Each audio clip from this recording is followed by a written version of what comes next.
A strange voice rang out, "Where are you going, girl?" "We haven't finished yet." The weapon immediately returned to her hand. Her eyes were red, her arms and legs seemed to melt. Jisoo Chai-jae's eyes were red with murderous intent. She held the weapon and said, "We still have unfinished business." Garam turned around, it was a human. Her eyes widened as Garam finished speaking. "You remember?" "Of course you remember. Because of you I lost everything. My beautiful face and my friends." She shouted angrily. "I will make you become like me," she said, and immediately swung her weapon to attack Garam repeatedly in her long-suppressed anger. Her eyes glowed a blood red. She attacked without stopping, but in the current situation, Garam could only dodge. Seeing this, she shouted, "Where do you think you can run to?" Garam gritted his teeth and dodged the attack, thinking to himself, "I need to get to the research facility quickly." Thinking that, she turned around and said loudly, "Captain, can you hear me?" Something unexpected happened. "Help me." Lee Kyung on this side was using her ability to help her teammates when she heard Garam's voice. She blurted out, "Something unexpected." Jisoo Chai-jae heard Garam speak and angrily attacked. "Who are you talking to? Don't be so careless." Immediately behind Garam, Lee Kyung quickly appeared. She calmly said, "I don't know what's going on, but I think you need help." Garam heard the voice behind her, she was startled and called out, "Captain."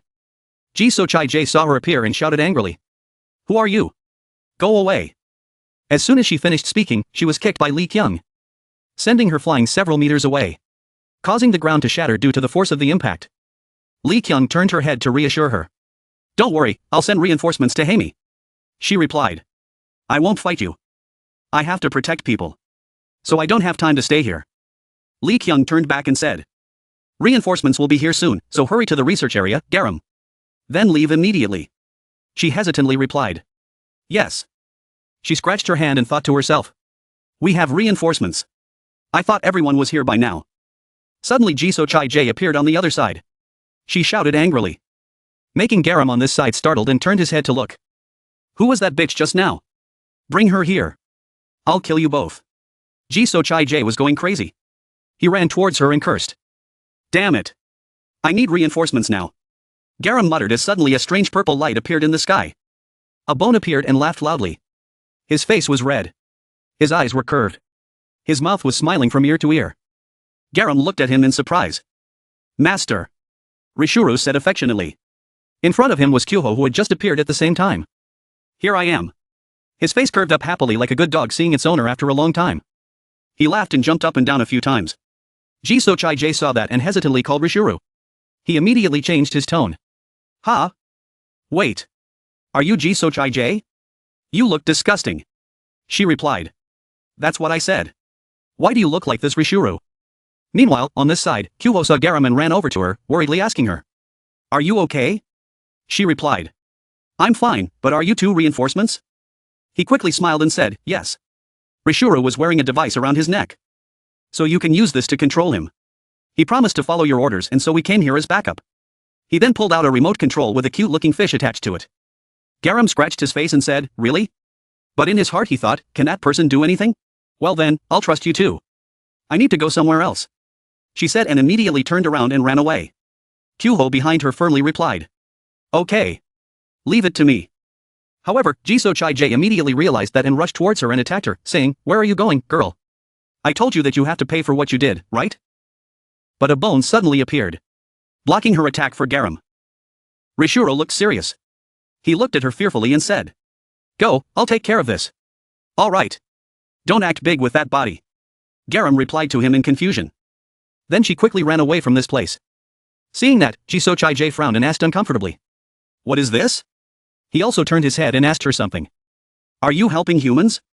Her face changed. Every line expressed utter contempt. He replied without hesitation, "Yes, it is. Don't feel bad." She seemed to have gone mad. Holding her weapon in her hand, ready to attack, she said angrily, "I was told you were dead. Who would have thought that you would become the human's loyal dog? Don't get in her way anymore." As soon as she finished speaking, she immediately ran like lightning, headed straight towards him to attack. Not to be outdone, he easily dodged the attack just now. Threateningly said, "Hey, Jisoo Chai-jae. Do you know the difference between advanced and intermediate mutant zombies?" She replied calmly, "Advanced mutant zombies are much stronger than intermediate zombies." He immediately asked, "What group are you in?" She answered immediately, "Intermediate." He asked again, "What about me?" "You are advanced." His eyes were shining with menace. Even though you know that, you still dare to oppose me. Even if you do this, I can still do it. He hadn't finished his sentence when she immediately threw him a few meters away and cursed at him. You talk too much. Rishuru was hit, sending dirt flying, creating a small explosion. He screamed in pain. Kyoho, watching from behind, thought in confusion. It should be fine, right? The guy on this side was beaten and was frozen in thought. Since when did I become this weak? I never thought I would be this weak when fighting only humans. Without waiting for him to react, Jisoo Chai-jae immediately ran in the direction Garam had just left. Seeing this, he was startled and said. She was chasing Garam. Rishuro quickly grabbed her.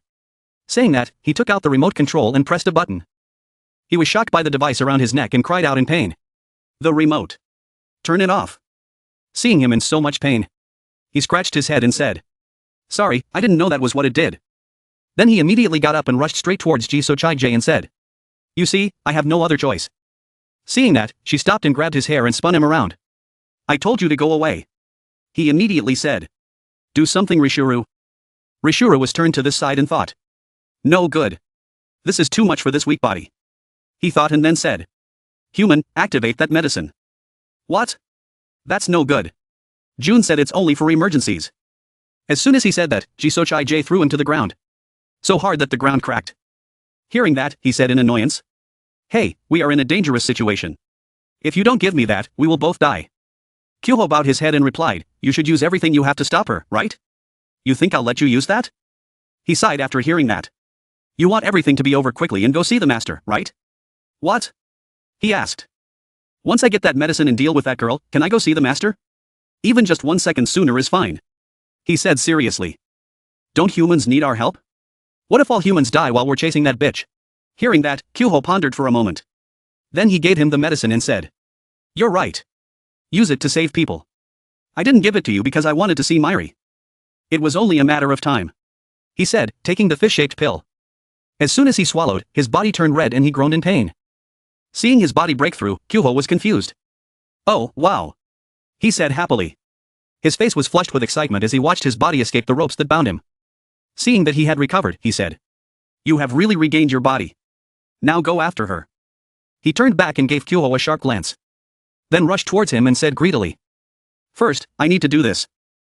Rishuro said while raising his hand towards Kyoho with a very scary face. Kyoho panicked. Was he going to betray him? I knew it. You can't trust mutant zombies. Kyoho didn't have time to finish his sentence. Rishuro placed his hand on Kyoho's head. Rishuro smiled and said. Thanks, kid. I knew you would listen. Indeed. The master's lackey is very useful. Rishuro said while stroking Kyoho's head. He was thinking in confusion. Huh? Rishuro smiled. Okay. Now. Let's go beat that one. Rishuro flew away. Leaving Kyoho standing there, dumbfounded. What the hell? He's much better than I thought. Jisoo Chai-jae was walking down the street aggressively. A voice came from behind her. That girl. Rishuro appeared behind Jisoo Chai-jae. Smiling slyly, he said, the advanced mutant zombies are here. Deploy Red Sunway ability. Rishuro's eyes turned yellow. Rishuro continued to use his ability Roll Leg Spice. Rishuro's entire body rotated and shot out sharp spikes towards Jisoo Chai-jae. Rishuro laughed heartily. The scientist was right. Flashback to the past. In a laboratory. Rishuro, tied up all over with only his head sticking out, asked Jun. Will you help me restore my body? She replied. Yes. That's what the captain said. Jun held a red test tube in her hand and said. Drink this and you will get your old body back. But it will only last for a maximum of an hour. Kyoho asked in surprise. What kind of mixture can do that? Jun pointed at the test tube and answered. Mairi's blood. She discovered that Mairi's blood had regenerative cells. A test tube containing a bright red, bubbling liquid. Using this, some parts of your body can be regenerated. Since this is Mairi's blood, it's possible that your clothes can be regenerated as well. Jun said. Kyoho was quite stunned. She continued. Of course, not everything will regenerate. First of all, this thing has no effect on humans or any living thing. The only subject of this research was. Rishuru's image appeared. He was opening his mouth wide. Jun continued. It was the living mutant zombies. Even so, it was not perfect. With this potion, Rishuro will be a great help. Scene changed back to present. Rishuro grabbed the iron chain and swung it at Jisoo Chai-jae. Make her fly away. The two continued their confrontation. Kyoho stood outside thinking. Speaking of help. He looked really strong right now. Rishuru, that name. Is she stronger than her? Kyoho thought as he looked at Ji-So-Chai-J. She was furious with a very scary face. Kyoho continued to think. I know I need to have faith. But I'm really worried. Can Rishuru win against her? Ji-So-Chai-J covered her mouth angrily. Don't get in my way. Go away. You're blocking my way. Ji-So-Chai-J shouted as she charged straight towards Rishuru. Kyoho was also partly right about Kyoho's view of Rishuru. All this time, Rishuru's appearances have been humorous. Indeed, his actions have brought about many funny things. However, Kyoho's thinking was completely wrong. Rishuru's face darkened. Ji-So-Chai-J attacks Rishuru with her weapon. But Rishuru dodges it. She continued to attack and Rishuru still dodged lightly.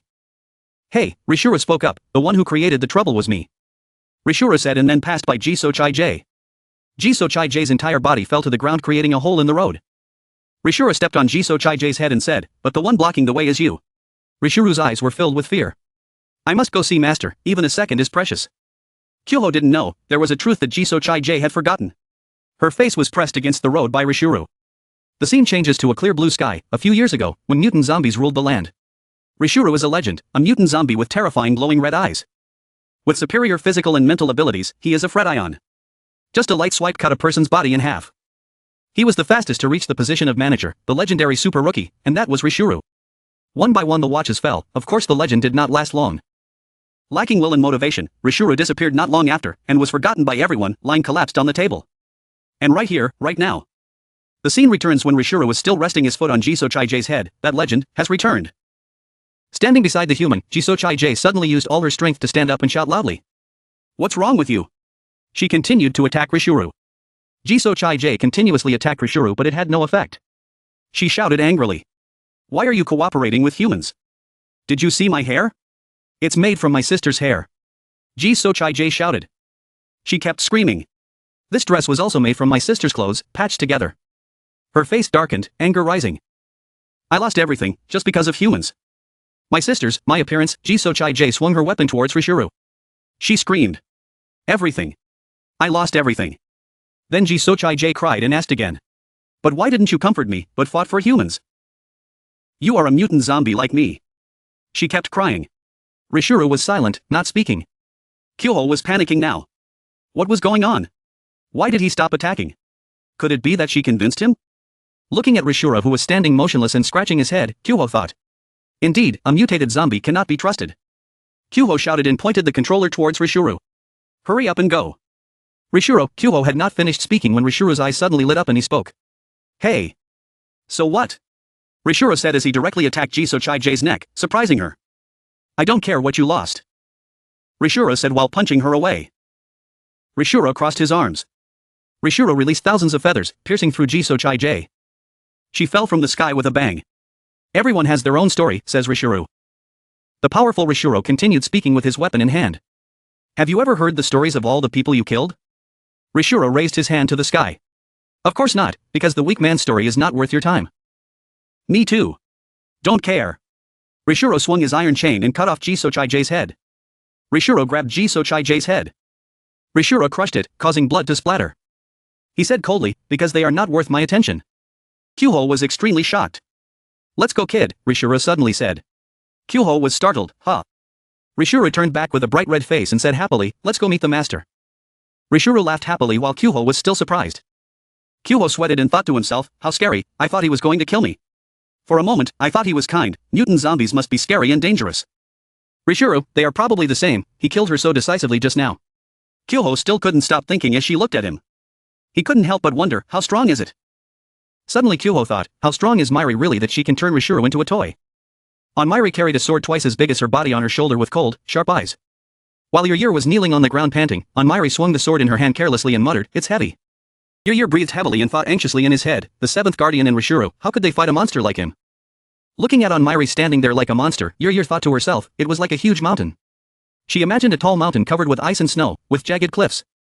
The train of thought continued, it was like climbing a mountain that I could not reach. While she was lost in thought, Mairi threw the huge sword in front of her, his cold voice rang out. Hey, Yer was stunned and looked at her. Yer clenched the sword in his hand and said in a harsh voice. I don't know if you're being lenient or if you think I'm a joke to you. I really have no idea.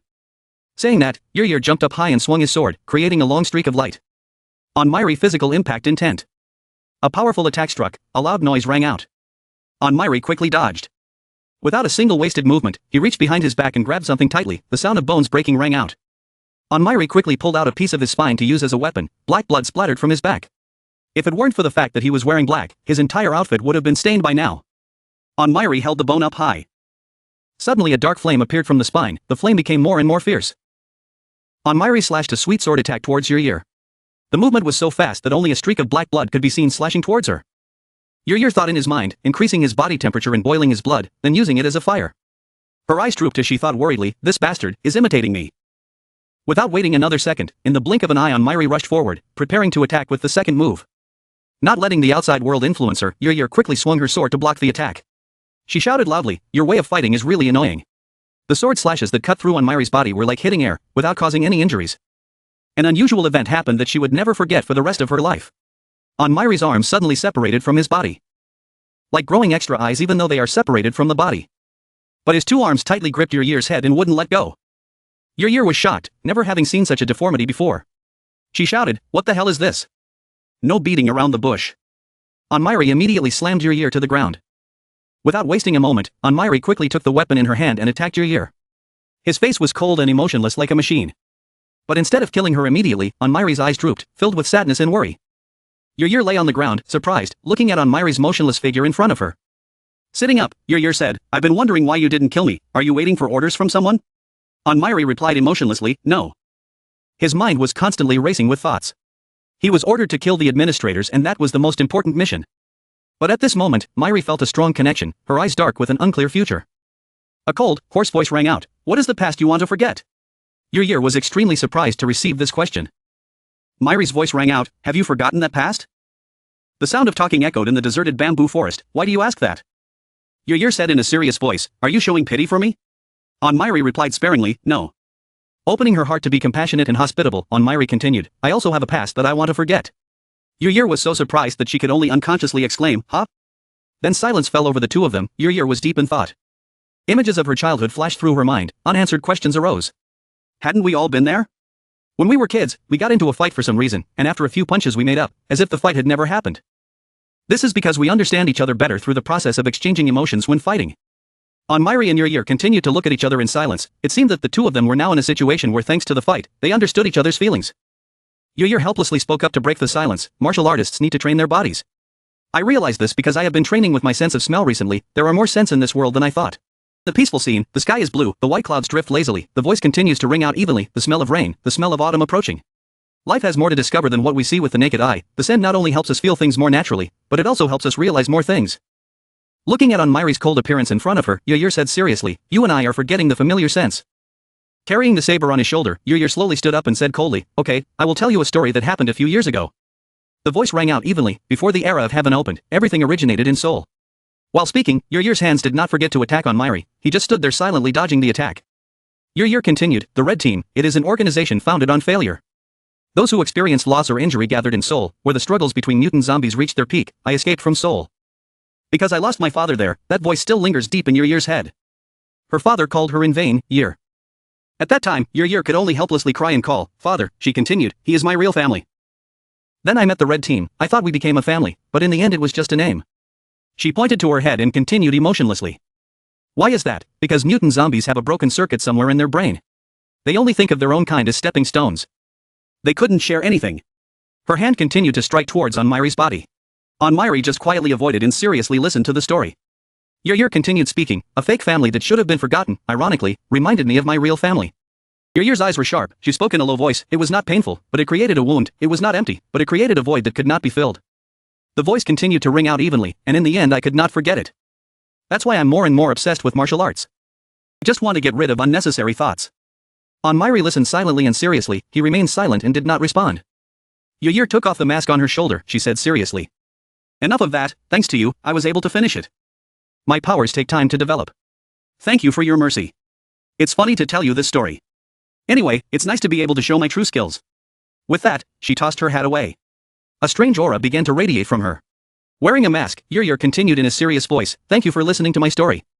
I have never shared my past with my opponents. In front of Mairi appeared a notification of Rescue Nori skill deployment on floor 29 completed. Yer fell into a state of battle berserk.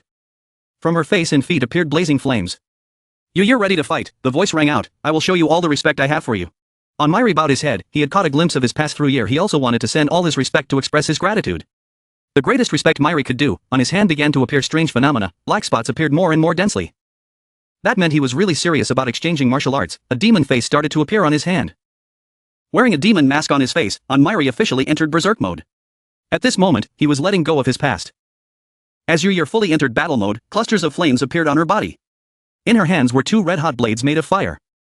Onmyri also put on his strange mask, ready to receive the attack, surrounded by an overwhelming aura. Yuryur's eyes were burning. Her body was no longer round or distorted, she screamed. Then he dove into the air, spread his arms and legs, and began to attack, while Onmyri remained still. Enveloping his body was the light of a fire that flared up powerfully. The flames gradually disappeared as his figure appeared. In his hand was a dark sword. Onmyri was also ready to attack. Onmyri's movement speed increased 100-fold. Unable to see the figure, only a long black streak was seen continuously getting closer. Both of them used their ultimate moves decisively and without mercy. The confrontation between the two people exploded. Two streams of light of different colors were fiercely competing. Yuryur opened his eyes wide in surprise and muttered. Impossible, since when did you start imitating me? A sharp slash came forward. Yuryur thought to himself. No, he didn't imitate me. Looking at Onmyri's icy cold appearance in front of him, Yuryur must have been thinking playfully. He had completely grasped his skills.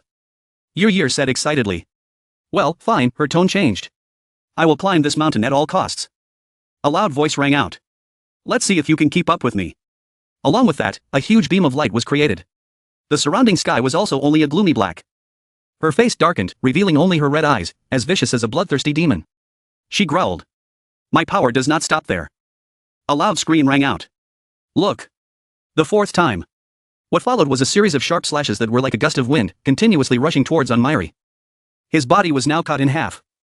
Onmyri understands that to end a Red Yatmori match, one must master tactics. It means to win all four pieces. Onmyri spoke up to explain. When the first blow had an effect on the opponent, they will gain a piece and vice versa. When they are attacked by their opponent, they will also lose a piece. Knowledge class continues. Onmyri continues teaching.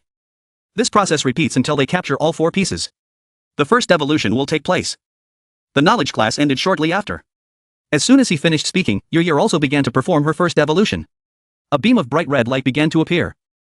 A loud scream rang out. The Azure Dragon of the East. A mighty fire dragon appeared. It kept charging forward. Onmyri was extremely surprised. He unconsciously let out a scream. No delay. A black dragon was quickly created by Onmyri. Join the fight. Yuryur couldn't believe his eyes and cursed. Fuck. Impossible. The black dragon quickly gained the upper hand. It lunged and attacked one of Yuryur's legs. Her eyes widened in surprise. She let out an involuntary cry. Then a loud scream rang out, accompanied by increasingly fierce attacks. Head-to-head collisions are becoming more frequent. The second evolution appeared very quickly after that. The familiar strange light appeared again. Not released for long. As soon as it went on air, the white tiger went dark. A sharp slash split the tiger in two. Right in front of Yuryur at this moment was the huge figure of a dark tiger with purple eyes staring at her. Yuryur was speechless. Anger was pushed to the peak. Yuryur said calmly. All right. I still have many strategies. A loud scream rang out. The southern vermilion bird. A firebird with wide wingspan appeared extremely majestic and imposing. Yuryur said. The vermilion bird from the sky. The firebird shot forward. The voice continued to ring out without stopping. Come down here quickly. The black tortoise of the north. The previous wave has not passed yet, the next wave has arrived. After the birds, the turtles took turns fighting. Yuryur shouted. Let's see how long you can take it. The scream ended as fierce attacks rained down on Onmyri. Not a single happy moment. The beam of light that attacked quickly dissipated. Dust returned to dust. Yuryur's eyes widened in disbelief. What she saw before her eyes was beyond her imagination. Standing firm before that was the lonely figure of Onmyri. From his body, the silhouettes of the black tortoise and the dark vermilion bird continuously repelled Yuryur's attacks. The dust quickly cleared. The sky began to clear. Seeing his four sacred animals being destroyed, he could only watch. Yuryur muttered, my four gods. Yuryur shouted loudly. How could he defeat them so easily? Yuryur muttered absent-mindedly. How to defeat him? What to do now? But it didn't take long. Suddenly Yuryur smiled happily. Gripping the flaming blade in his hand, Yuryur said with delight. Oh my, this is getting serious. It's like I'm enjoying this. It's been a long time since I felt this relaxed. She quickly moved forward. Only light trails appeared on the ground from her quick movements. This battle was something special. Outside, it looked like a bloody battle. The two people kept fighting with great enthusiasm. But deep inside your ear felt strangely comfortable. She cried her eyes out and rushed forward. Mairi felt the same way. This fight was more like a conversation than a battle. Regardless of the sport, at the decisive moment of victory or defeat. From the opponent's eyes, plus their behavior, habits. Even their breathing resonated deeply with each other. Winning together, understanding each other, focusing on each other as if having a conversation. The two looked at each other seriously with deep eyes. Even though it was silent, it was a profound conversation. Back to reality, black blood splattered everywhere, a voice rang out, thinking back to the useless games of the past.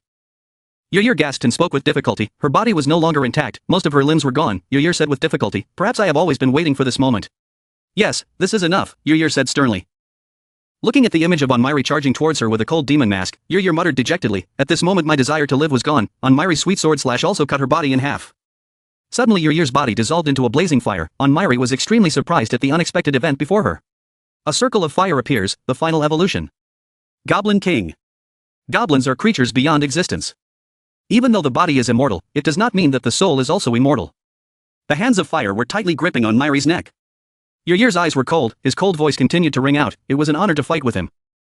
Mairi's face was pale without any expression. Yer calmly continued, let's leave here together, my old friend. The ultimate evolution, the Goblin King. Yer thought to himself, since he summoned the goblin, death was inevitable. But it's okay because I met the person I've been waiting for so long. It's an honor to be your opponent. Let's get out of here together, my friend. Mairi's mouth exhaled a strange white smoke. That strange thing, blowing in the sky. The mask on his face gradually cracked into pieces. That also made him panic.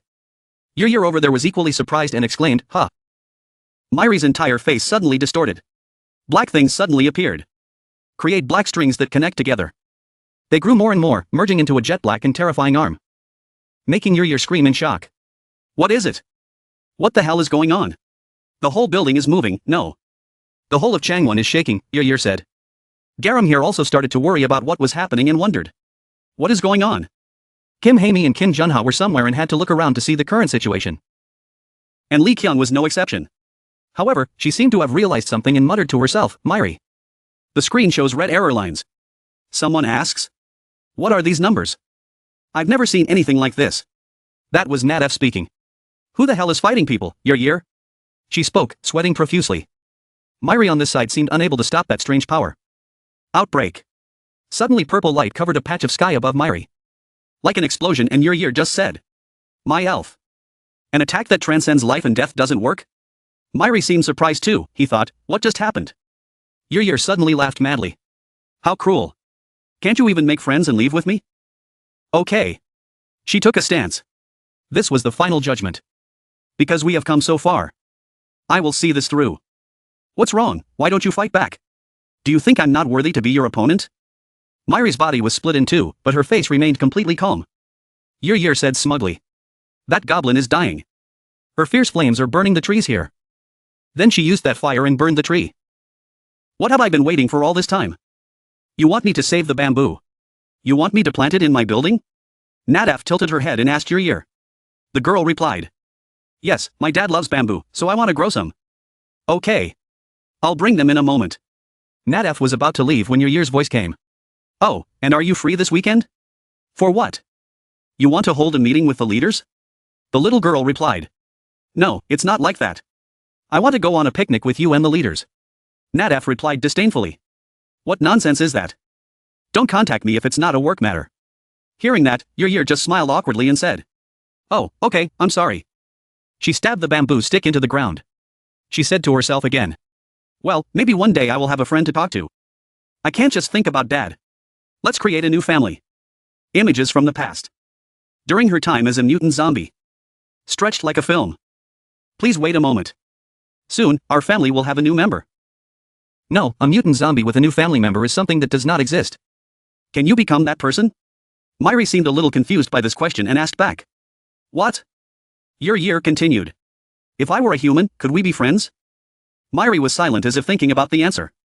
After a while he softly said, yes. Actually, the little girl looked like she was on the verge of tears. I see. One day someone who can comfort you will appear and they will become your new family. I envy you so much. And that girl is just a dying ember. In the midst of the burning bamboo forest, Myri remained silent. He looked at her, seemingly feeling a little sorry for the girl. Yu finally returned to his father, to his real family in eternal sleep. Myri narrowed her eyes. I'm jealous too. Yu is dead. Whoever is causing these errors, please show yourself. Nadef screamed frantically. There was a huge explosion. A beam of light shot across her room. She turned her head in surprise. What the hell, a voice said. Found it, Nadef, it's Garam. After all the in-depth research on minesweepers. And as a result, I have completely mastered it. The activation cycle of the Mindbreaker has been reduced to 2 minutes. Garam thought firmly. Unless Nadef dies. Or Myri comes here after killing Yu as planned, otherwise I will die if I don't hold on. Lee Kyung was running. He was a little worried. Good, we are rescuing the humans as planned. Everything is going well. I suddenly have a feeling of unease. Am I missing something? It feels like something bad that shouldn't be happening is happening. Nadef looked at Garam silently then asked. Who is Myri? That made Garam panic. What? How do you know Myri? Before she could finish her sentence she was shot through the head by her. She also said. You look useful. You. I need to turn you into a mutant zombie. In a workshop Nadef stared at Garam and said. You. As she spoke she shot something at Garam, sending her flying backwards. Then she continued. I will turn you into a mutant zombie. Then she collapsed with her eyes lifeless. Then she let out a difficult cry. Her mind was spinning, her consciousness was in a daze, making her unable to control herself. Garam began to mutate. Her fangs grew longer, her eyes changed color.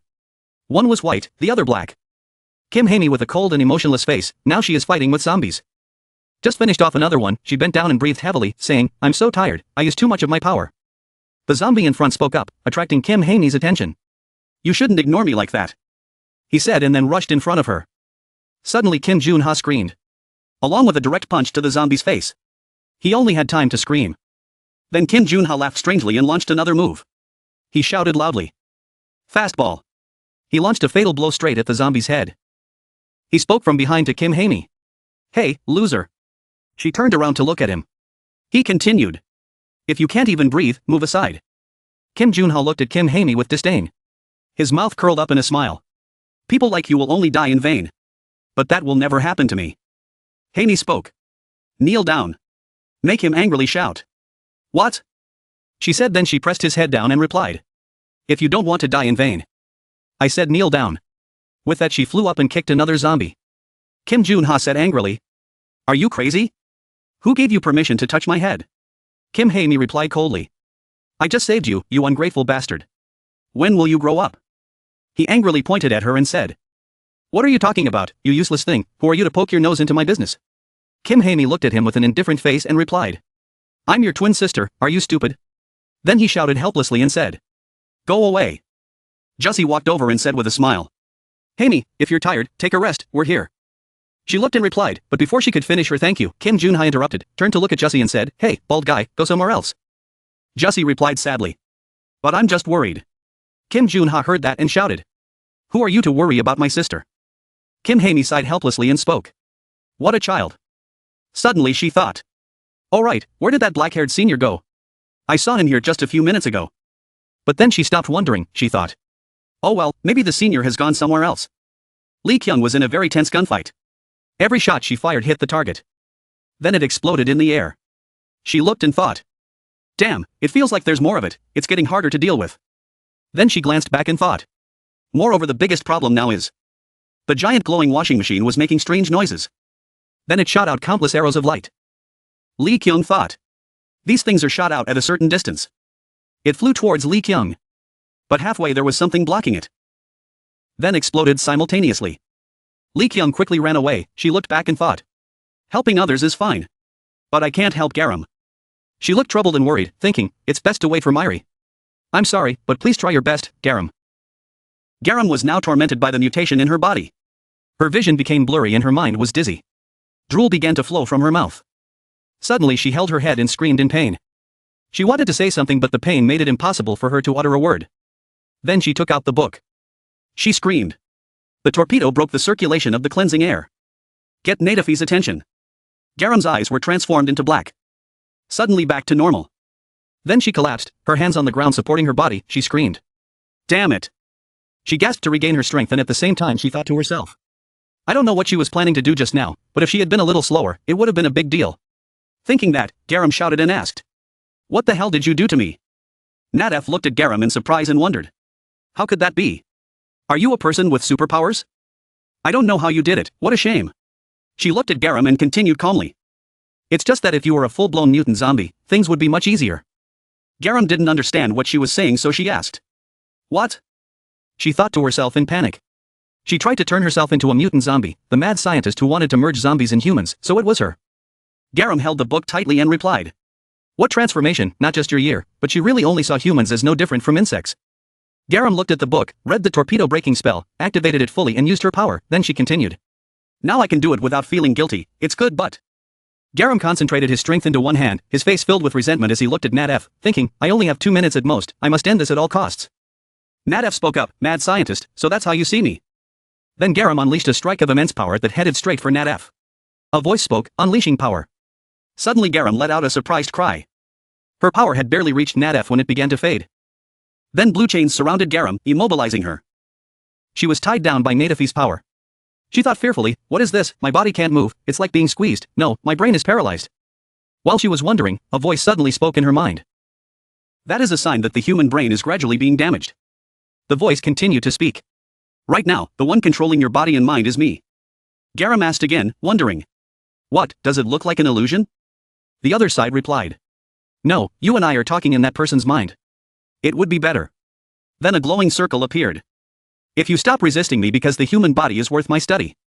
After saying that, Nadef launched a move at Garam, then she spoke in Garam's mind. So the damage must be reduced to the maximum. Garam watched the attack helplessly. She thought, the only people with strong abilities could be the captains, she thought she could at least fight them. Then she remembered Kim Min-sung. Her eyes gradually became desperate, she thought to herself. But I can't, I don't even have a chance. Lee Kyung ran to the place. She saw Garam being attacked. Then she screamed. No. Suddenly Dango ran to block Nadef's attack. His blood splattered everywhere. Garam was still sitting motionless because he had lost hope. Garam was still sitting motionless because he had lost hope. Dango's blood splashed on her face, causing her to regain consciousness and look forward. In front of her was Dango trying to block her way. He was covered in blood. Garam exclaimed in surprise. Senior. Dango took the full brunt of the attack just now in front of Garam. Garam was completely surprised. She wondered. Senior.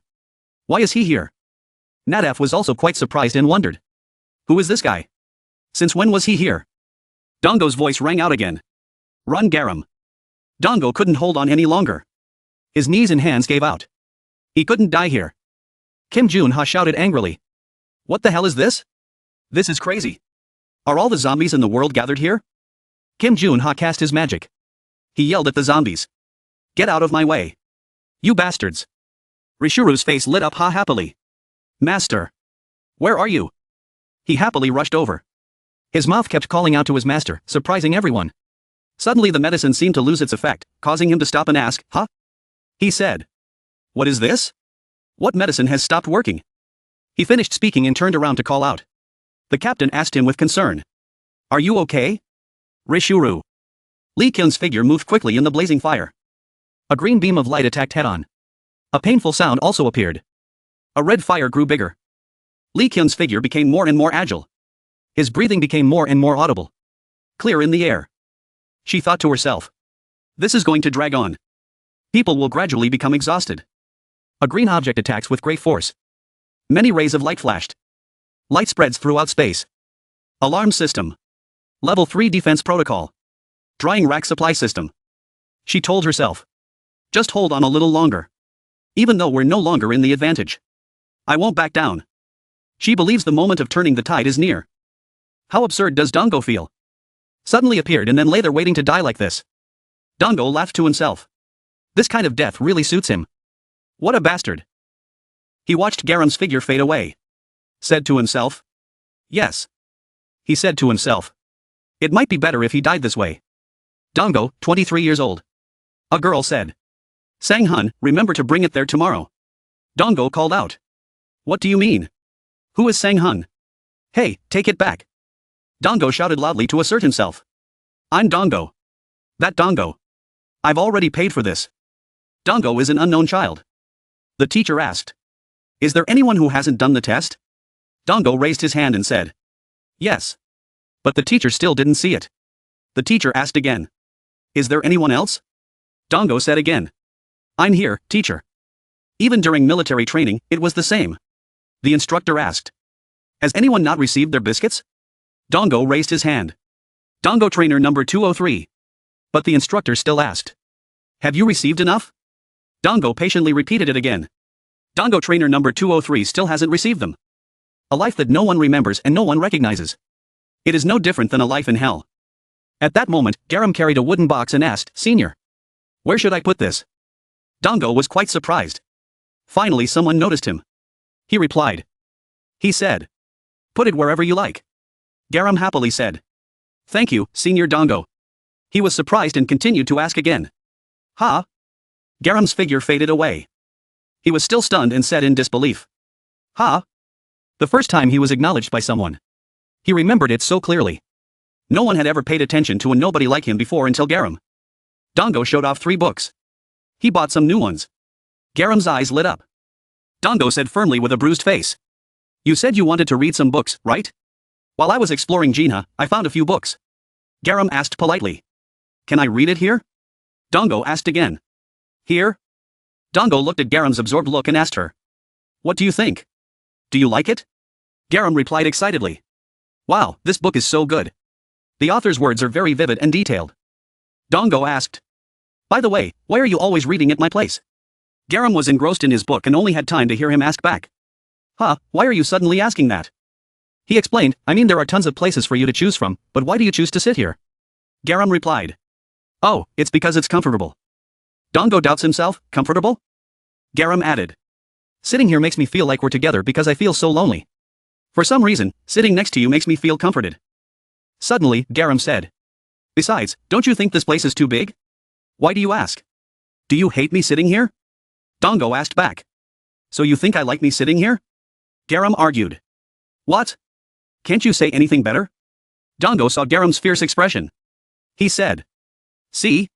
Who would like me like this? Garam pouted and said, then you should hate me. Dongo was secretly pleased. It's comfortable? I see. Being considered non-existent was more convenient than he thought. Dongo shouted loudly in the car. Everyone be careful. Garam's back with his backpack. Dongo sneered. Since they weren't aware of my kindness, there wasn't much pressure in conveying this to them. My existence is always one-sided. Before reaching, it's already gone. He always said to himself. I will always support you from afar. It's always been like that. Just move forward with pride and confidence. Lee Kyung ran over and shouted. Garam. I think all of this is because of Nat F. Can you handle her? Garam said in panic. You want me to go deal with the manager? She said helplessly. There was really no other way. I would go. Her figure became more and more determined. Suddenly she stepped on something and fell down. Dongo thought to himself. Whenever I think back to the past, I think, if only he could have existed. In that easily forgotten memory of mine. He thought, then with him. Dongo passed away in a pool of blood. Garam could not hold back his tears. She was very moved. The green link's glow. Garam's ultimate agony. She clenched her hands and feet and moved tremblingly. She rushed in front of Nat F. Nat F spoke defiantly. Hey, what are you doing? Stop draining your energy and stand still for me. She gave the order to attack. What else? Kill it. Garam looked back warily. The zombie was extremely ferocious. Garam was surprised. Wasn't that Senior? An incredibly powerful attack struck Garam's body. Nat F said, joking Garam. You better be a good boy, okay? Fighting directly isn't my thing. Garam's face was distorted by her squeezing. Onmiri looked at the fire. He thought to himself. Oh right. He made up his mind. He should kill Nat F. Onmiri stood there, dumbfounded, staring at the blazing fire in front of him. He said calmly. Oh, right. Turning his head back, Onmiri's face coldly glanced over. A mumble sounded. I must kill Nat F. Another corner of the city. One-eyed demons that constantly glow are hovering in the air. Lee Kyung was seriously aiming with great concentration. Suddenly something caught her attention. Lee Kyung looked up to observe. In the sky a slender figure was slowly landing. Explosions erupted where he had just escaped. Dust and smoke flew everywhere. When Onmiri landed at her position, Lee Kyung was not stingy with praise. Hey, that's some strange skill. The two of them quickly moved forward. Lee Kyung's voice rang out. Looking at the situation, he already knew. We don't have much time left. We have to get rid of them quickly. Mairi replied sparingly. Yes. Previously, to fill Mairi's gap, the ideal defensive move that Lee Kyung chose was to maintain a defensive stance. However, it did not work directly. The Suicide Squad continued to have problems. Because this tactic does not eliminate the root cause of the problem. So, this decision put them at a disadvantage later on. But now that Mairi had joined, the human side strength was growing rapidly. The tables had turned. Facing the one-eyed demons in front of them, everyone was not worried at all and was ready to move forward. Switching from defense to offense, the two people, one on offense and one on defense, quickly destroyed the demons. In the clear blue sky, explosions created smoke and fire like a spectacular fireworks display. The moment the purpose of maintaining the best defense changed, it became the moment of truth that Lee Kyung had been waiting for. After destroying the one-eyed demons, a green cube of unknown origin began to appear behind Mairi. Along with that, Lee Kyung's sharp sword slashes continuously broke the connections of the rectangular grids. The sound of fire was heard continuously. A big explosion took place. The Suicide Squad members continuously charged forward, the sudden screams rang out, eliminating the root cause, successfully arousing human power. Looking towards Mairi, Lee Kyung enthusiastically said, "Thank you for your help, NATF is in your hands." She raised the gun to her shoulder and aimed, her voice continued to ring out, "I have determined where the energy source is.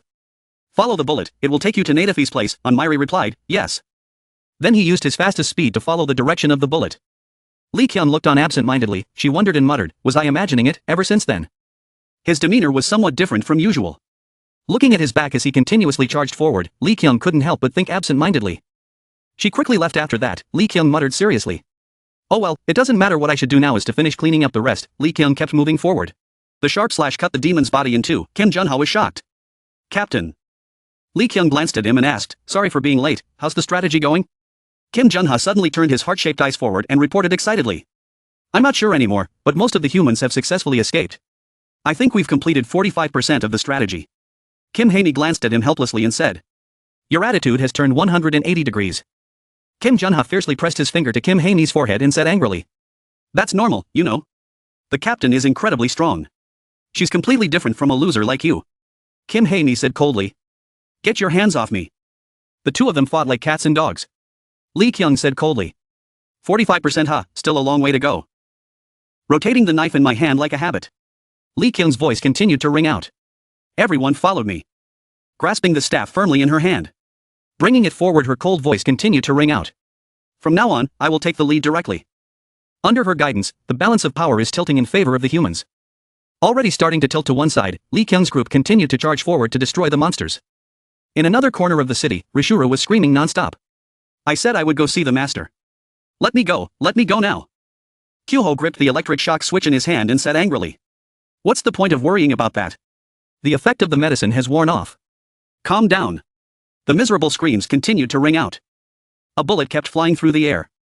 It was moving so fast that only a trail of light could be seen. Nataf was extremely surprised to see this. She was so surprised that she could only utter two words, "bullet." But her attention did not last long. Indifferently ignoring the incoming bullet, Nataf disdainfully raised his hand to block it. Reality is not like a dream. It is not that easy. Mairi used the speed of light to attack her arm directly. A scream of pain rang out. Her arm was severed. Black blood splattered everywhere. The arm that was grasping Garam's neck also loosened. She fell flat on the ground. Nataf hugged his arms and stuttered in frustration. "What the what? Why?" She loudly ordered. "Catch him for me." The underlings also rushed towards Mairi like cats seeing fat. He calmly clenched his fists, ready to counterattack. Froze for a few seconds. In front of him were the deformed faces of the monsters. What's even more surprising is that it looks like it's crying. Without wasting any more time, Mairi threw a steel punch straight at the monster's imperfect face. It quickly collapsed to the ground. The sound of its body hitting the metal floor rang out. Standing watching the scene, Nataf was scared and broke out in a cold sweat. He muttered, "So it's you. You're the human named Mairi." She immediately shifted her gaze to him. Her voice was cold. "I didn't expect you to show up. Just in time. You'll be my test subject." A curse rang out. "Damn it." Then she quickly launched a move towards Mairi. He also turned on the move to max-level dodge mode. This made her extremely surprised and couldn't believe her eyes. That's right, with a limited mind that only knows how to get angry and curse like this, she will soon return to her ancestors. While Nataf was absent-mindedly muttering, "Where did it go?" Mairi suddenly made a physical impact on her back. Nataf could only scream in pain. It seemed the sudden punch had made it difficult for her to breathe. Not missing a single moment, Mairi continuously threw steel punches at her face. Nadef stood there like a punching bag motionless, letting Myri punch and kick him. Constantly being pushed back by Myri, Nadef could only angrily curse him in his head. Nadef was beaten terribly. Her face was bruised. She thought to herself, I can't keep up with its speed. So, while stepping back to avoid Myri's attack, she threw a punch backwards. Unfortunately, Garam unconscious on the ground was her target. Fortunately, Myri arrived in time and swung her sharp sword to break the attack. Nadef's diversionary tactic was a complete success. A loud command rang out, bind. For chains appeared above Myri's head, binding him. Nadef looked at the scene before her in utter surprise. She happily muttered. Caught you. Who would have thought it would be so easy to fall into the trap? Looking at Myri, she bowed her head and remained silent. Nadef continued to mumble. Even if you resist, you won't be able to move. So can you stand still for me? But nothing is that easy? Myri silently stepped forward. Nadef was extremely surprised. She said in panic. What? It was hit. How can it still move? Lee Kyun's hunch was right. Myri was different than usual right now. Witnessing Year's death had stimulated a kind of unfounded anxiety. Myri continued to walk slowly and steadily on the cold ground. And seeing Nadef still alive like this made him extremely uncomfortable. Myri's face darkened with confused thoughts. Nadef stood there dumbfounded, watching Myri slowly walk over. His face was dark and ominous. A thorny silence filled the air. Feeling of pressure, threat, danger. It was no wonder that regret, despair, and fear were such feelings at this moment. However, Nadef did not feel them. She has lived her whole life as a scientist because she knows her limits, no matter how dangerous the situation is. She will always find a way to overcome it, a commendable factor when it comes to keeping a cool head. However, not in this situation. Looking forward, Nadef couldn't help but ponder in surprise. So that's how it was. After I controlled the spinal cord, it immediately created another spinal cord, so my move was ineffective. Although her technique was ineffective, she was still able to adapt, learning about Myri's powers and abilities through so-called mind sharing. Without any worries, Nadef rushed forward. She shouted, how about this? Nadef swung his hand and hit Myri's neck directly. Unfortunately, the person in front of her was a rock, not a human. There was no emotion, the bones were as hard as stone, the sound of the arm breaking rang out. Nadef jumped and shouted, of course it was not possible. I don't have the qualities to fight, how can a human body be as hard as rock? In science, authenticity is extremely important, so Nadef had to try it once to be sure, even though he knew in advance that it would be impossible. Unfortunately it didn't work. Myri touched her cheek and stood there dumbfounded like an ignorant child. But in battle, no matter how absent-minded he was, he quickly escaped from his daze. Myri firmly held the sword in his hand and charged forward. Nadef was not stupid enough to take the hit. She quickly summoned a demon chain from underground to block Myri's sword strike. After receiving mental shocks 3 or 7 times, it seemed that Nadef was no longer too surprised at this moment. She muttered. Normally, in cases like this, there would be at least a mental defect. I would find the deepest weakness in its consciousness. If I can't hit your head, I'll hit you down below. Nadef launched a powerful attack towards Myri's stomach. He was knocked back a distance. Nadef's counterattack followed, with beams of blue light continuously flying towards Myri. A blue beam of light appeared from the middle of Nadef's forehead. It seemed she had some nefarious plot through mind control. Myri's side at this time was still focused on blowing away the lock-shaped green beams of light approaching him. A huge explosion happened right after. Myri quickly accelerated to avoid the explosion. After a while of searching, Nadef happily muttered, found it. A gentle voice rang out Myri. A familiar figure appeared with her hair neatly tied up and a gentle smile. Myri's mother smiled and gently extended her hand forward, continuing. Come here to mom. This familiar voice affected the Myri stone. His movements seemed to freeze in midair, the flow of time stopped. At Lee Kyung's side at this time, while he was enthusiastically killing monsters, a voice rang out, help me. She quickly walked towards the ruins, where 2 small figures were constantly searching for something. Lee Kyung muttered as she walked. This voice sounded a bit familiar. Seeing the 2 people in front of her, Lee Kyung was extremely surprised. She asked in surprise. Jizzy and SSI, hey why are you 2 here? Obviously only trainers are allowed to come here. Both of them turned around in surprise. Jizzy and stuttered, Lee Kyung. Both of them were agitated and cried, hugging Lee Kyung's legs like a savior. Jizzian said emotionally. Why are you here too? This place is dangerous, we should run away. Lee Kyung said, stunned, I should be the one asking. How did you 2 get here? Jizzian opened her eyes wide and asked worriedly. Where are we? Lee Kyung said confusedly. We are in Changwon. Jizzian cried and said, Changwon, is that the place where the campaign took place? Why are you here? Little Haeon was also scared and cried and said.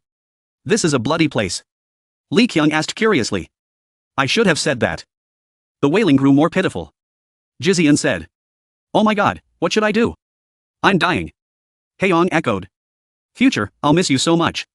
Lee Kyung anxiously comforted them, carrying the 2 bodies as soft as noodles in her arms. Calm down and we'll talk slowly. Jizzian told the story while crying. That's how it happened. It was a morning like any other. Not long after she and Haeyoung welcomed the sunrise, Haeyoung shook her and pointed forward, saying, "Miss, over there." Looking at the figure bending over in front of Jizeon, he asked curiously. "Huh, isn't that Haemi? I heard there's a battle planned today. Aren't you going to participate?" She walked over and patted Haemi on the back a few times. Jizeon continued happily. "What a good time. Just made the curry again. Come try some." Haeyoung muttered. Had to pinpoint its exact location or it would fall to pieces. Jizeon asked curiously. "What did you say?" Unexpectedly, while the three girls were still laughing and talking happily, a purple light enveloped their bodies. The rare event of time travel and teleportation happened immediately. The three of them appeared in the center of the battle. All around them was a scene of fierce fighting. Jizeon shouted in fear. What was going on here? Before she could even adjust to the situation, Haemi had already moved at a rapid speed and disappeared. Jizeon said worriedly. "Wait, Haemi. Don't leave us." Looking at the chaotic scene unfolding, both of them were extremely scared. They felt that something serious had just happened. Jizeon continued crying. "After that, we tried to run away." Haeyoung also said emotionally, "I thought I was going to die." Lee Kyung kept comforting the two of them. She wondered, how did they get out of there safely? Maybe they have the talent for this? Lee Kyung asked again. "By the way, what are you two doing?"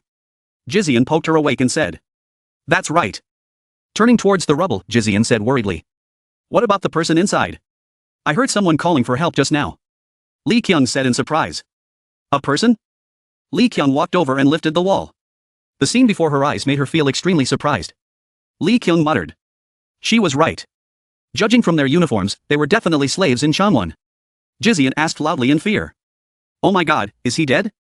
Lee Kyung calmly touched the man's vein and said. "I can still feel his pulse." She looked up and said urgently. "If we get him to treatment now, there's still time." Suddenly the man's voice interrupted her. It was too late. The man held the paper forward and continued. "You must be the one fighting against the mutant zombies. I can't hold on anymore, so please save the others who still have a chance to survive. Instead, please read this after the battle is over." Lee Kyung asked curiously. "This is..." The man trembled as he held the paper forward and said with difficulty. "This is a list of names of everyone in Changwon that I wrote. Most of them have forgotten their names. But we absolutely must not forget our names. We are not animals. We are not zombies." Jizeon and Haeyoung both listened with great surprise. The man continued. "We are free people." Hearing these words, Lee Kyung bowed his head and thought deeply. She muttered. Internal organs were bleeding and dislocated. Life-threatening muscle spasms. The man lying on the ground screamed in pain. But then the miracle happened. The man shouted angrily. "What are you doing?" Suddenly he felt something strange. He muttered. "My body." Lee Kyung said seriously. "Read the names on the list to me." Holding out his hand to the man, Lee Kyung continued. "Just like you need us. We need people like you too." She sat next to the man and continued. "Stand up and join us. Let's call them by name." Lee Kyung thought to himself. "I wonder where we are. There are always people looking for justice." Lee Kyung smiled and muttered. She was right, Nuri. Heroes come in many forms. The man held out his hand and shook it. He said. "What a fighting fellow. Okay, let's work together."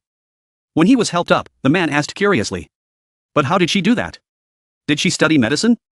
Lee Kyung replied. "It's just basic treatment." Jizeon and Haeyeon also kept on encouraging each other. Their voices rang out.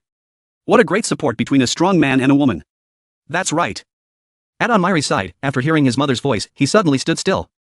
Ever since his mother passed away, he couldn't stop thinking about her. The number of hairs. The breaths before she spoke. The look on her face when she looked at him. And the look on her face when she lied. That's how he knew this wasn't his mother. But he did nothing, he just stood still and listened. Onmiri muttered, without turning her head she could tell it was fake. "I'm sure it is. But I want to keep it like this without turning back." Seeing Onmiri standing there motionless, Nadef thought excitedly. Just as I thought. The answer is to control its spirit. Good. I can chop it into 100 pieces. The illusory mother kept moving towards Onmiri and calling out his name, Miri. Nadef muttered. Finding the hidden emotions inside would be able to push him deeper into the abyss and destroy his mind. Memories of his childhood kept appearing in his mind. The call kept ringing. Miri. The footsteps of that figure kept approaching. A voice also called out. Miri. Miri remembered the scene of his mother shielding him with her body. Deep in the painful memories. The figure became more and more blurred and unclear. The voice continued to ring out. Miri. It seemed that Nadef had pissed Miri off. He growled loudly. Enough. He said and used all his strength to rush forward, preparing for the attack. Nadef was stunned. Damn it. This can't be done. If that's the case, I have to dig deeper into its subconscious. The light above her head glowed brighter. Nadef muttered. This might affect my mind, but there was no other way. A beam of light shot directly towards Onmiri. As he got closer, the light suddenly exploded. Every feature on his face was obscured by the light. A silent space with only white light appeared. Nadef was extremely surprised. In the distance was the figure of a young man sitting still with his head bowed. Nadef stood there, stunned. She muttered. What is this? I've never seen anything like it. From where the young man sat began to appear. A huge demon silhouette loomed. Nadef widened his eyes in fear and said. Is that me? Why am I in its subconscious? The silhouette is constantly changing. The monster began to take shape from a shapeless black mass. Then Nadef's expressionless face appeared. The boy's side also began to change. He slowly stood up unconsciously. A dark face with unclear features appeared.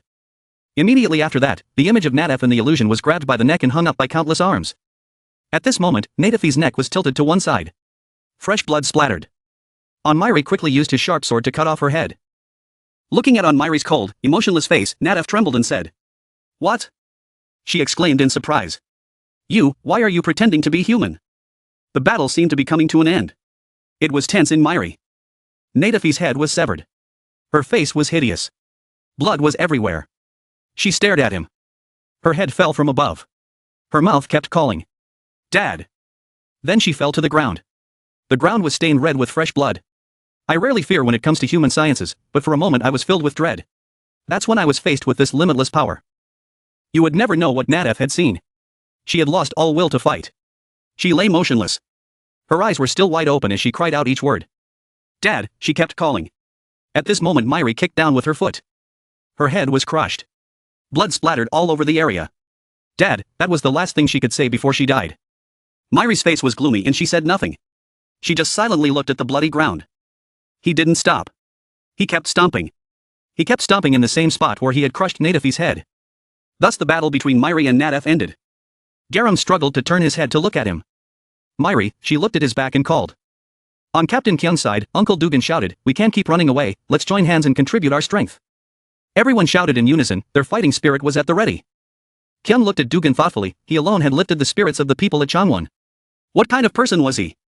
Speaking of which, the battle plan was 60% complete.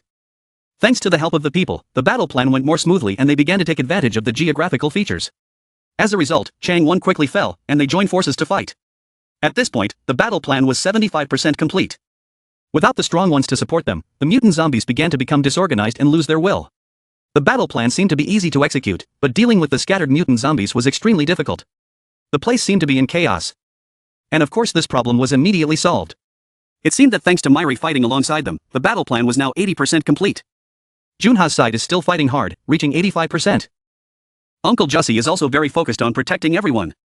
The index increased to 90%. On Dr. Kyuho's side, he also contributed, reaching 92%. On Garam's side, she was carrying her unconscious teammate on her back, tears streaming down her face, already reaching 95%. At Miri's place, he killed Nadef. His stats were now at 99%. Kim Yi-jin, Lee Eon-rim, the last one is Kim Sang-rok, below are 426 people from Changwon, all 52 members of the Suicide Squad have worked hard. Dugan read the information sheet. Then Dugan held up the flyers as a trophy and announced, we won, everyone cheered happily. The battle plan was 100% complete. The total time to complete the battle was 13 hours and 23 minutes. All the mutant zombies were dead, and there were no deaths on the human side. Kyung looked like a captain, looking into the distance. Lee Kyung's promise to not let anyone die had come true, the Changwon battle plan ended with victory for the humans. Kyung turned back to Dugan and said, what's your name? Dugan immediately introduced himself, I'm Jin Ju-won.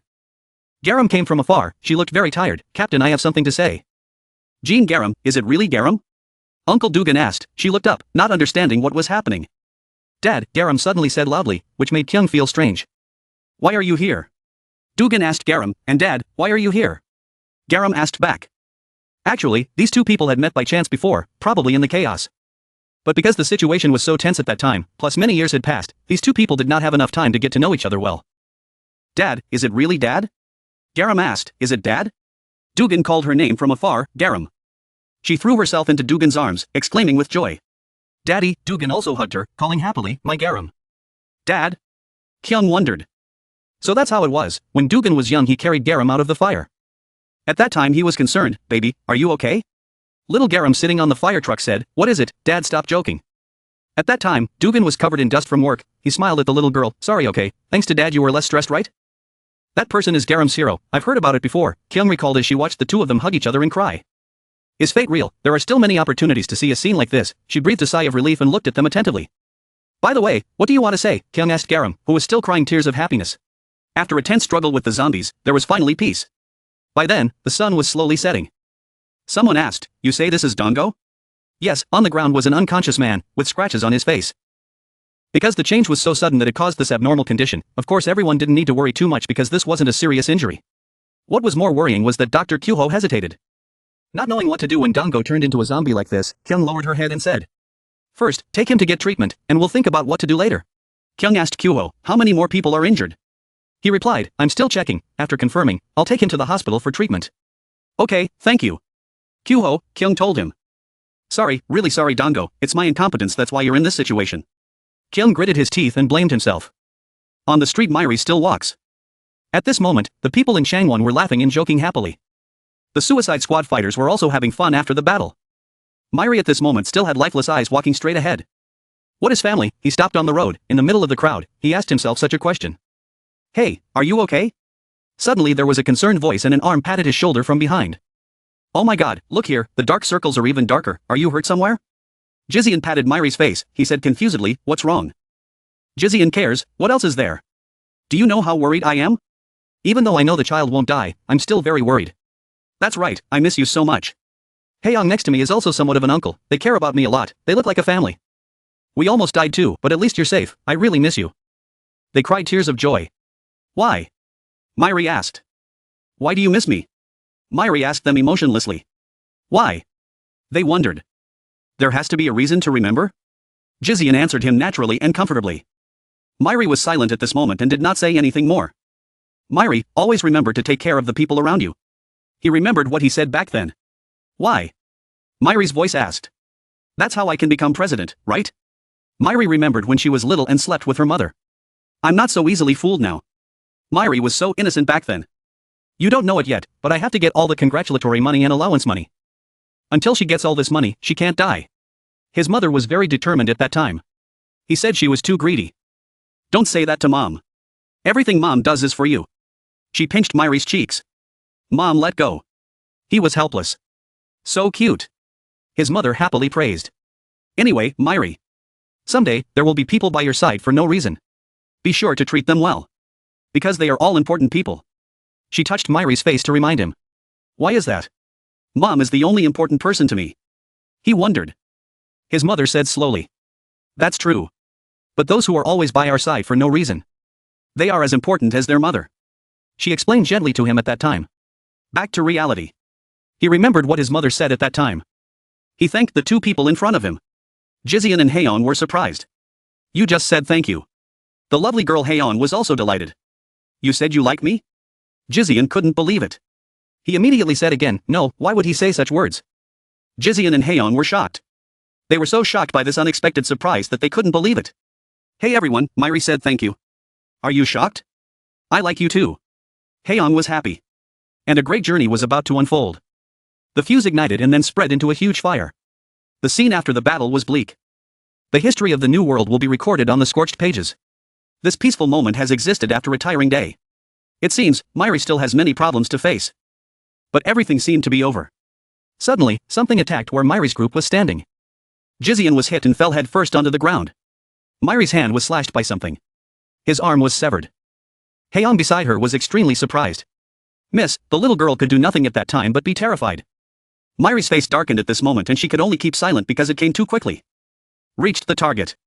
Instructions complete. PC and the mutant zombie turret is standing in the sky looking down at them.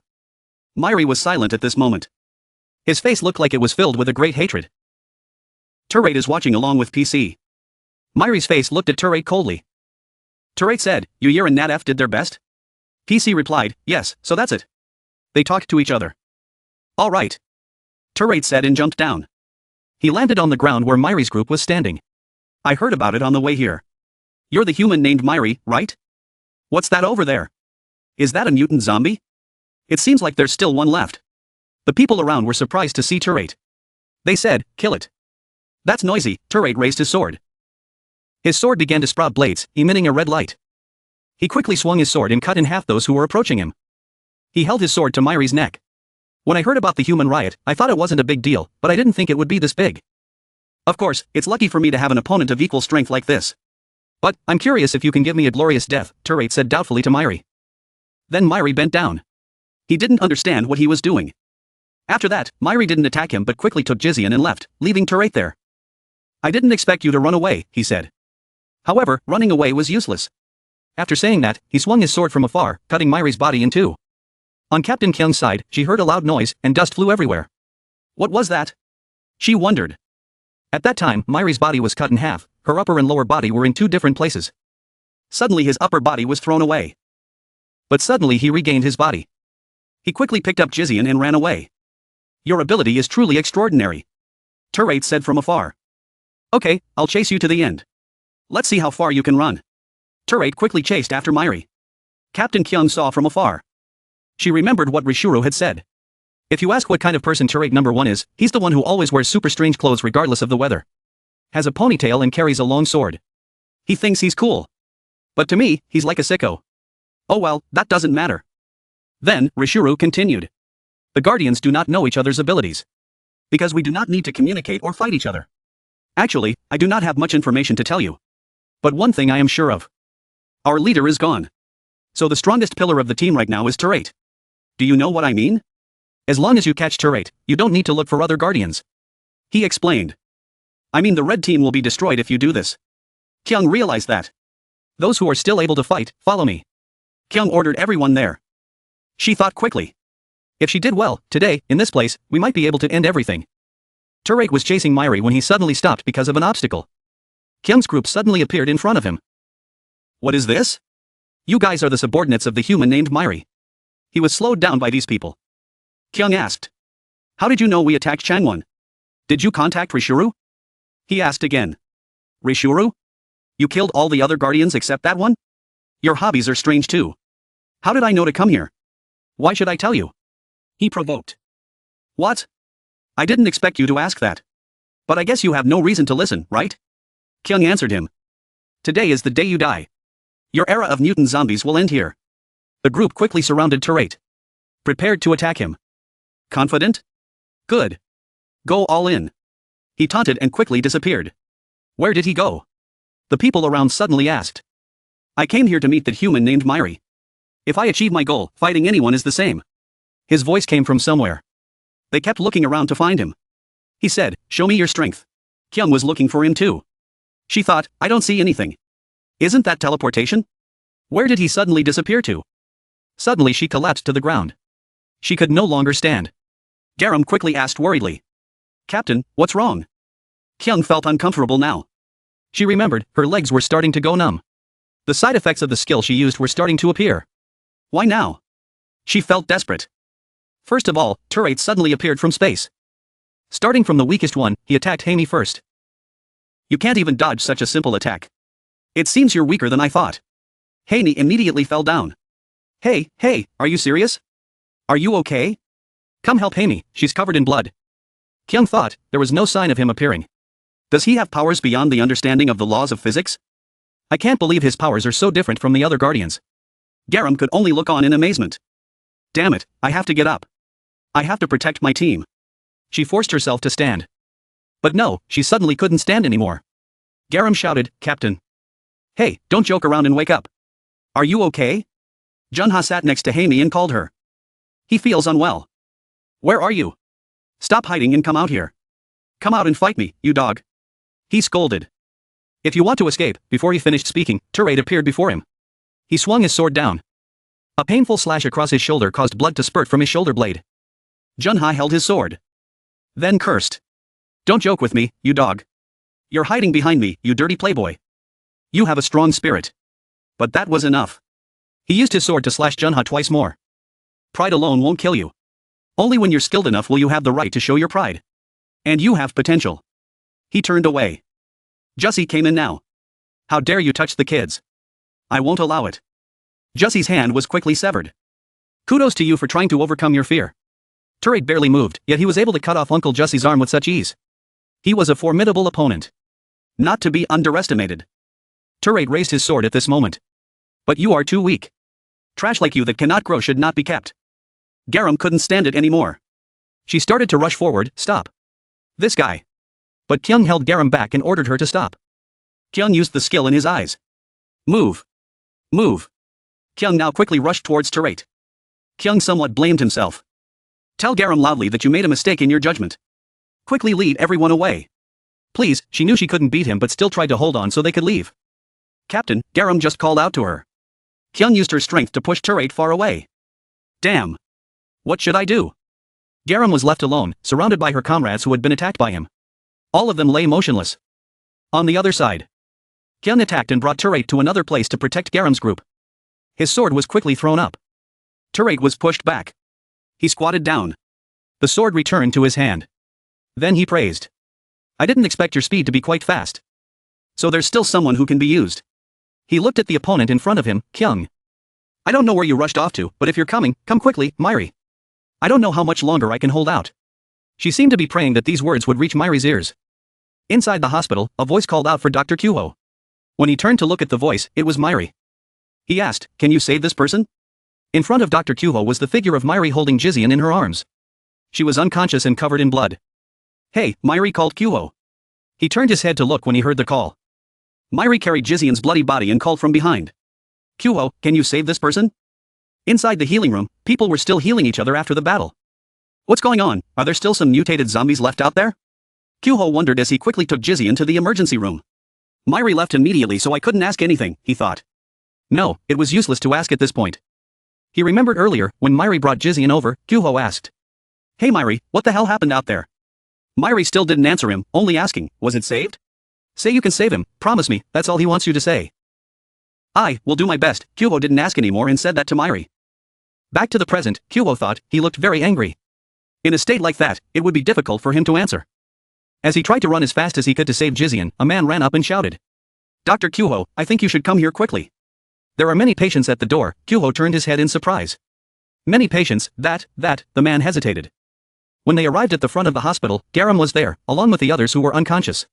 Her body was covered in blood, and she was squatting there, exhausted. Garam fell on Kyuho and begged, Senior, please save everyone.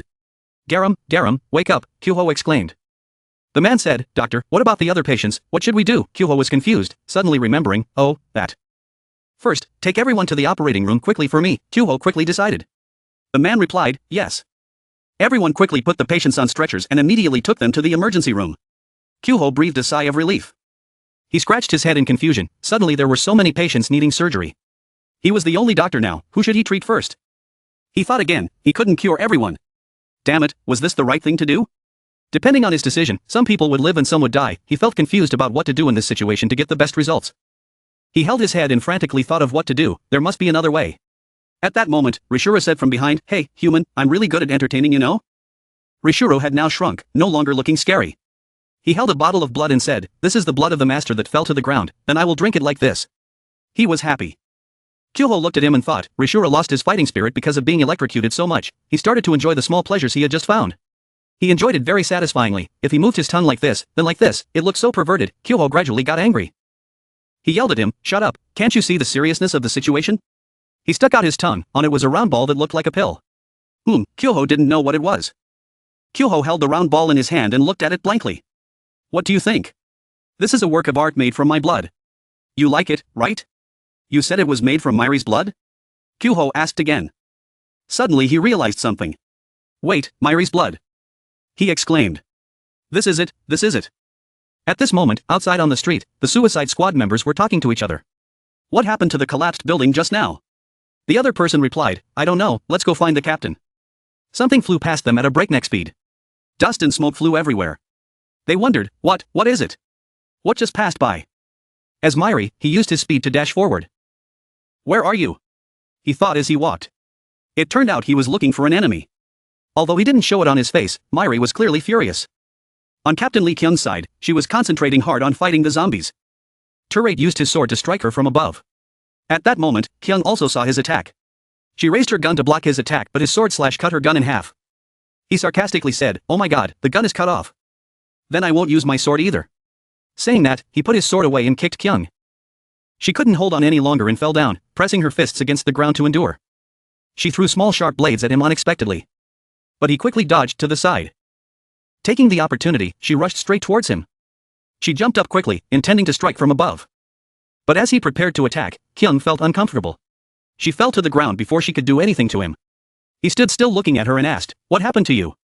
Then he kicked her away, causing her pain. Kyung was kicked and rolled on the ground. She thought, at such a crucial moment, I'm gradually losing my strength. Now I can't force myself to move anymore. He turned his head to look away, saying he thought this kid was worth fighting.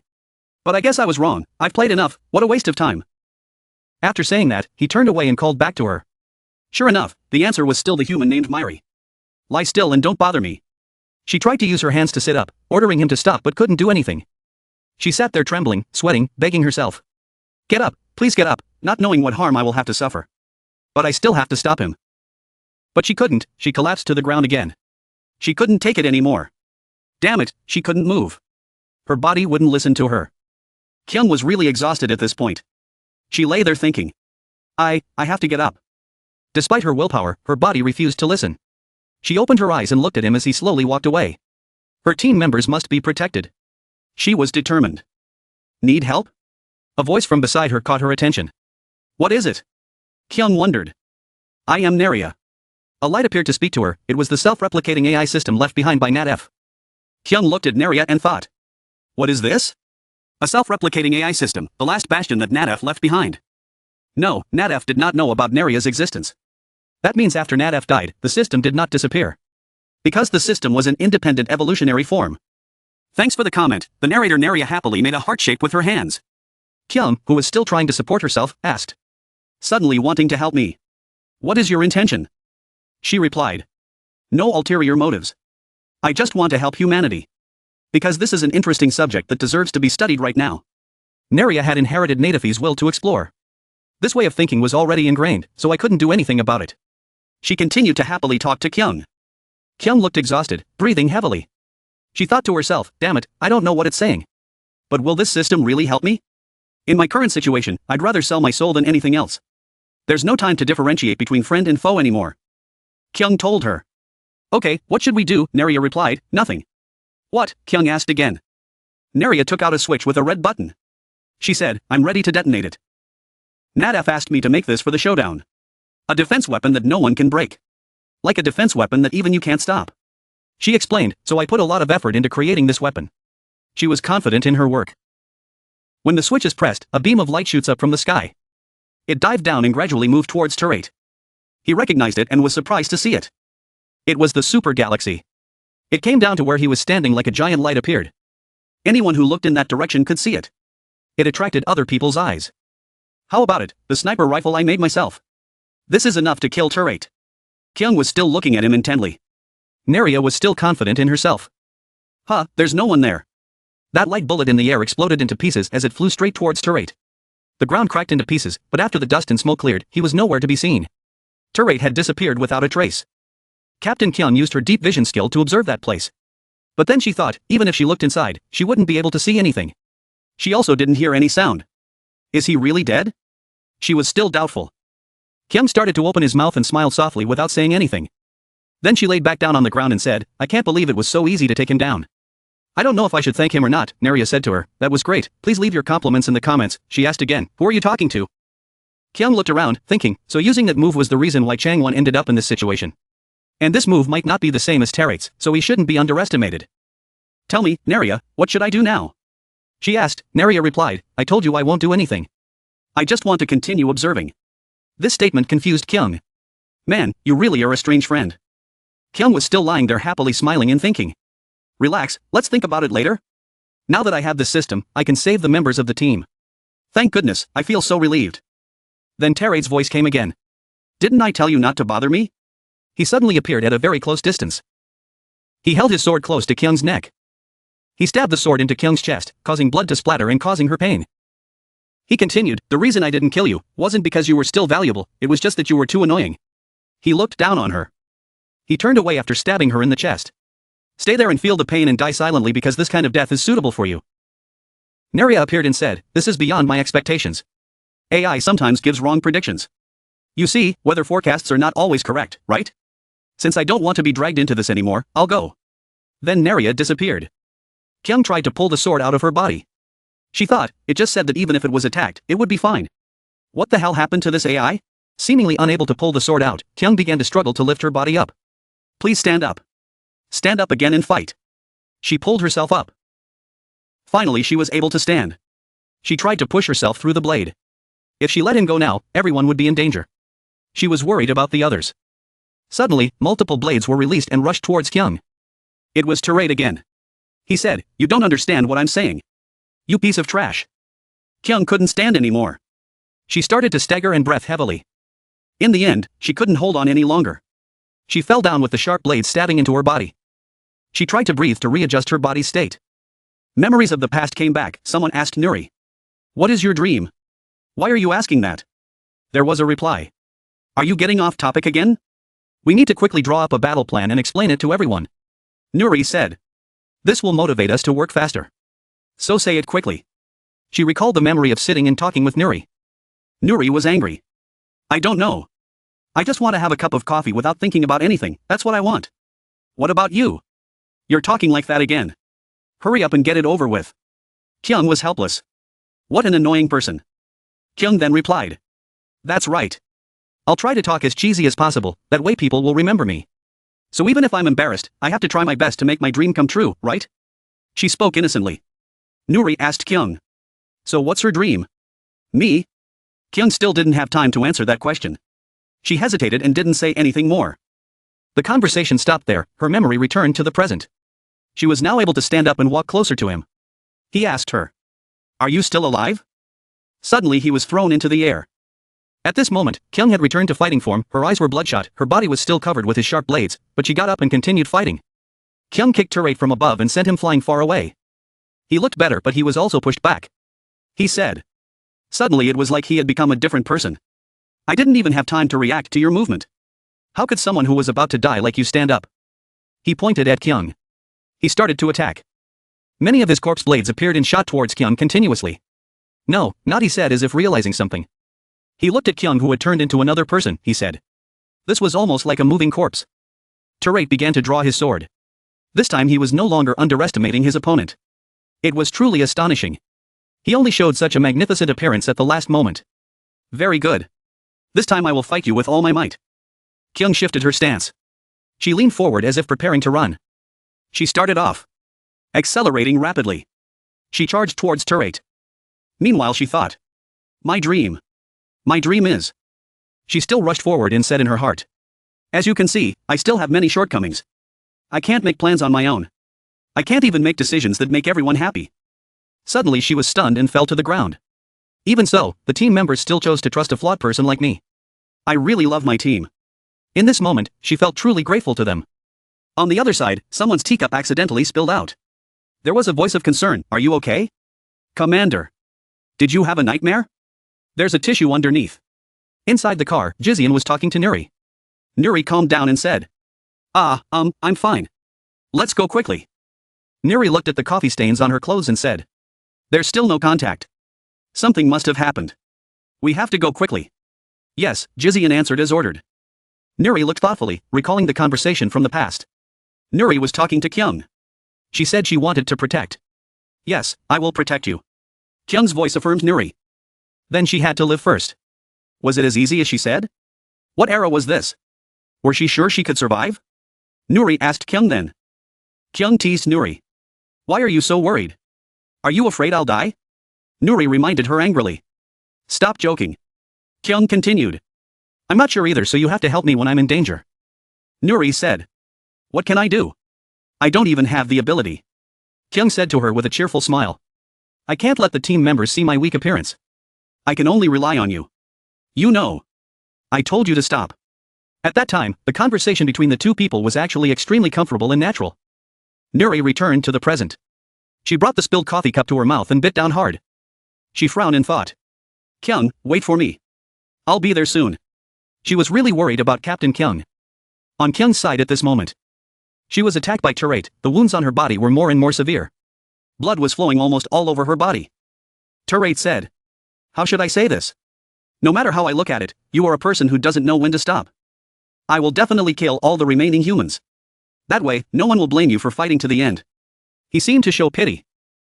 Suddenly someone appeared behind him. He recognized it. And started directing the sharp blades forward. It was Myri. She was standing behind him. He turned his head to look at him and thought. Just now he was standing behind me. And now he's standing behind me again. This guy is really interesting. He asked. Come to see me. Nice to see you again. Your people are bad. But you are different, right? Myri's eyes were almost lifeless. He looked at Captain Kyung. She was motionless with deep stab wounds. It looked painful. He said. It didn't change anything in the end. He looked at him puzzled. It was pointless to promise to kill him, and there was no point in writing a story for Mother either. Again, it felt like she was right back there. Myri now remembered the image of standing in front of her mother's grave. What are you talking about? He asked Myri. But suddenly his was slashed. Blood from his body was black. Why is everything destroyed? He asked mysteriously, reaching out from the darkness. Suddenly the ground erupted with rows of eyes. They appeared and moved beside him. Before him suddenly appeared a bright red tentacle that emerged from the ground, containing many terrifying eyes. And more tentacles appeared. They attacked Terate's side. Terate began to draw his sword. He did not underestimate his opponent. He swung his sword to cut off the tentacles that appeared from the ground. So calm, so fearless. What a rare sight. He said. Like a devil. No, it's an angel. Myri had transformed into an angel's appearance.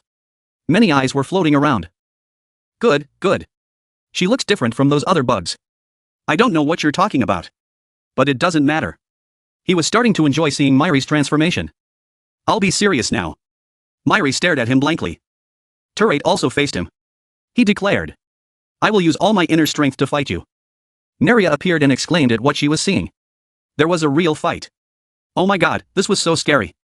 How you feel about it is up to you. Neria the human angel will do what she has to do. She then started pulling Kyun's bloody body and said. I would like to use this body. The match began between the two. Myri still silently looked at him. He declared. Now I will fight you for real with my life. He said to Myri firmly. At that moment, behind Myri, the wings on his back began to move like human fingers. Terate was surprised to see that transformation. His body began to change. Masses of flesh grew. Those lumps of flesh gradually grew larger from head to toe. In no time, he turned into a giant, terrifying mass of flesh standing in front of him. It was hard to tell who was the zombie. He looked at his transformation from beginning to end and said. There were also strange noises coming from inside him, like water boiling. He used his body to crush him. At that moment, Terate quickly escaped from this giant mass of flesh. He slashed from the inside and quickly jumped up. But he was caught by Myri's giant hand. He caught him and threw him away with such force that it hurt him. He said, I thought you had the ability to regenerate. But I didn't expect it to be almost innate. This is so amazing, this guy is no longer someone to compete with. It was like a complicated knot, one had absolutely no idea where to start untangling it. He thought of it as a tangled rope. He compared Myri's current state to that rope. While he was thinking, he suddenly realized. Myri's hand came forward and smashed him. Blood splattered everywhere. Myri still makes strange sounds that echo through the sky and earth. You're making noise over there, Terate's voice rang out. And Terate's blade stabbed straight towards his eye. He said, tired of trying to survive day by day. He suddenly regained his body. He continued, you never thought you would be alone, right? It started to rain heavily. At this moment, Myri's body appeared with terrifying blue tentacles that attacked Terate. Turning the wheel of Dharma, Terate began to cast a spell that he had not used until now. At that moment, his tentacles that were advancing were suddenly counterattacked by him, causing the ground to split apart. He charged straight towards him. If it was an untied knot, just cut it off. He said as he charged. Dissecting, he moved and dissected this giant mass of flesh. He appeared in midair, he fell down. Surrounded by broken pieces of flesh, he said, I was going to blow it up completely but the main body was immediately regenerated. It really makes me feel extremely excited, I see that you have limitless potential. Myri glared at him. Why are you so angry? I find this fight interesting. He said with interest. Myri started to attack him. But he quickly disappeared after that. Huh? Myri didn't understand what was happening. Myri had never seen anyone disappear before him. Because no one has ever been faster than him. He had quickly dodged the attack just now and was standing behind him. Your speed is slower than I thought, he said. Myri quickly turned around and controlled the bones to attack him. Terate quickly counterattacked. Slicing through the bones. It was useless, he said. He now began to use his fists to attack him. As the attack reached Terate, he reached out to block it. His attack was so powerful that the stone foundations behind him were quickly overturned. He had his fist, he said. That's disappointing, so you can't use much physical strength. Myri was angry now. He punched him madly. You have no intention of defeating me. He still dodged and counterattacked. Finally he grabbed his head and said. You just have trouble releasing your emotions. The thought of how to defeat me. He pushed his head down to the ground with great force. He continued, nothing worked. In the rain, he stomped on his head. Myri lay motionless on the ground. He spoke to him again, in his current state. No matter how many times you die, you can't defeat me. What if there was something like a catalyst or growth? He cried out in pain. He had used force to stomp on his head. But then again, why did you run away with a woman? She seemed very important to you. He thought again. Or should I kill him? The question startled him. No, he said each word hesitantly, he didn't want to do that. He was surprised. And he said again, don't do that. At this moment, he quickly got up from his motionless state and punched him straight in the face. He was quickly sent flying away by another kick from him. He started to follow up his attack, he swung his arm up. Commanded giant bone to appear from above and stabbed down towards him. The giant bone went in the direction he pointed his hand. The huge bone quickly stabbed into the ground where Turret was standing, causing a large crack to form on the ground. He was breathing heavily from exhaustion. Better than the Super Galaxy move, his voice rang out again. He was surprised that he wasn't dead yet. He appeared again and attacked him. But sorry, how about this, these moves won't kill me. He stabbed a knife straight into his neck. I've shown you what I'm capable of and you're just like this. Enough of this, I realize that you can become even stronger, but if you can stimulate the emotions inside, Myri struggled to escape from the thing that was piercing her neck. Even if I talk for 100 days, you still won't understand. He put his hand on his chin and smiled strangely. Let me make you feel it. There are many ways to maximize physical strength. The most important thing is the determination to kill the opponent. He was teaching him. Depending on how it feels, it will give off a look of breaking through its limits. He instructed. Kyung's image from earlier appeared as he was stabbed by his sword. Myri was kicked up by him at this moment. The physical difference between us isn't that big. Maybe your power will be superior. Myri was kicked into the sky by him. From now on, that feeling you're feeling. Remember it well. Ture threw a punch that sent him flying far away. He still let go, feeling defeated, lost, and afraid, whatever it was. Just because of weakness, you will lose everything. From now on, I will be the one to guide you to the path you must take. Suddenly, a black sphere appeared in his hand. The sphere gradually gathered larger and larger like a giant tornado. He pushed the giant thing towards him. A dark tornado full of darkness. The people in the city looked up when they saw some kind of black mass. They were shocked. What is that flying? Kyuho in the hospital looked out in surprise. There it is. Myri was now surprised to see that giant black sphere, it was coming towards him. He reached out to block it, but it seemed difficult. We will meet again soon. Hopefully you and I will have a different view of each other, Ture told him. Myri was still trying to hold on painfully. The black tornado-like sphere rolled over Myri in the heavy rain. He cried out in pain as his hand was slowly swallowed by it, my hand. Kyuho heard it and looked at him in surprise. Jizian was still unconscious in the hospital room. Today Myri felt human emotions for the first time. He looked at Myri thoughtfully. The huge sphere began to glow. In the vast, endless sky, everything is magical. Myri leaned on her mother's shoulder. Myri spoke her mind. Don't you miss me, Mom? But I miss you so much. Leaning on his mother's shoulder, he closed his eyes and smiled. Myri said softly. What should we do? Let's eat and chat together. What do you think, Mom? I want to eat the curry you made. Myri whispered. I will eat with you and with you. Before she could finish, his mother spoke up. Lying is not allowed. Myri was surprised. What? Looking at the bodies floating on the water, Myri's mother reminded him. Parents are always willing to let go so their children can move forward. Of course, it's not easy. But at least instead of choosing for me, I can choose for you, Myri. Myri raised her head. Her eyes were filled with tears as she looked at her mother. Myri asked in confusion. What are you talking about, mother? Myri's mother called her name. Myri. His mother's beautiful face broke into a bright smile. With a gentle expression she told him. Go quickly, because things aren't over yet. Myri was still in a daze. His eye was still injured. After a long dream, he woke up. His hands were clenched. The wind blew into the hospital room from outside. Haeyoung saw him awake and ran over. Grabbing Myri's clenched hands. Haeyoung was worried. You. Brother Myri. Are you okay? You're awake. Myri was still looking at his clenched hands in a daze. Haeyoung burst into tears. She wiped away her tears with her hands. Haeyoung exclaimed. Thank goodness. You were lying here for 3 days. I was so worried. Myri panicked. 3 days. He couldn't believe he'd been lying down for so long. He quickly put on his shoes. jumped out of bed and ran. Haeyoung shouted. Myri. Where are you going? Myri just woke up. His body still hasn't recovered. He was breathing heavily. The hospital lobby seemed gradually blurred before his eyes. He passed by like the wind. Jangin was taking care of Jizeon. Seeing him running fast, he shouted. Ah! Everyone's eyes were surprised. The person with Jangin shouted. Myri. You're finally awake? Jizeon was still lying unconscious on the bed. Myri was sweating profusely. Garam asked in surprise. You mean swallow it whole? Jizeon sat down in front of her food. Her eyes darkened. Jizeon said. Yeah. Myri swallowed the black ball that Turei threw out. That's why everyone survived. Garam held the chopsticks in his hand. He looked at Jizeon. Garam's curiosity was aroused.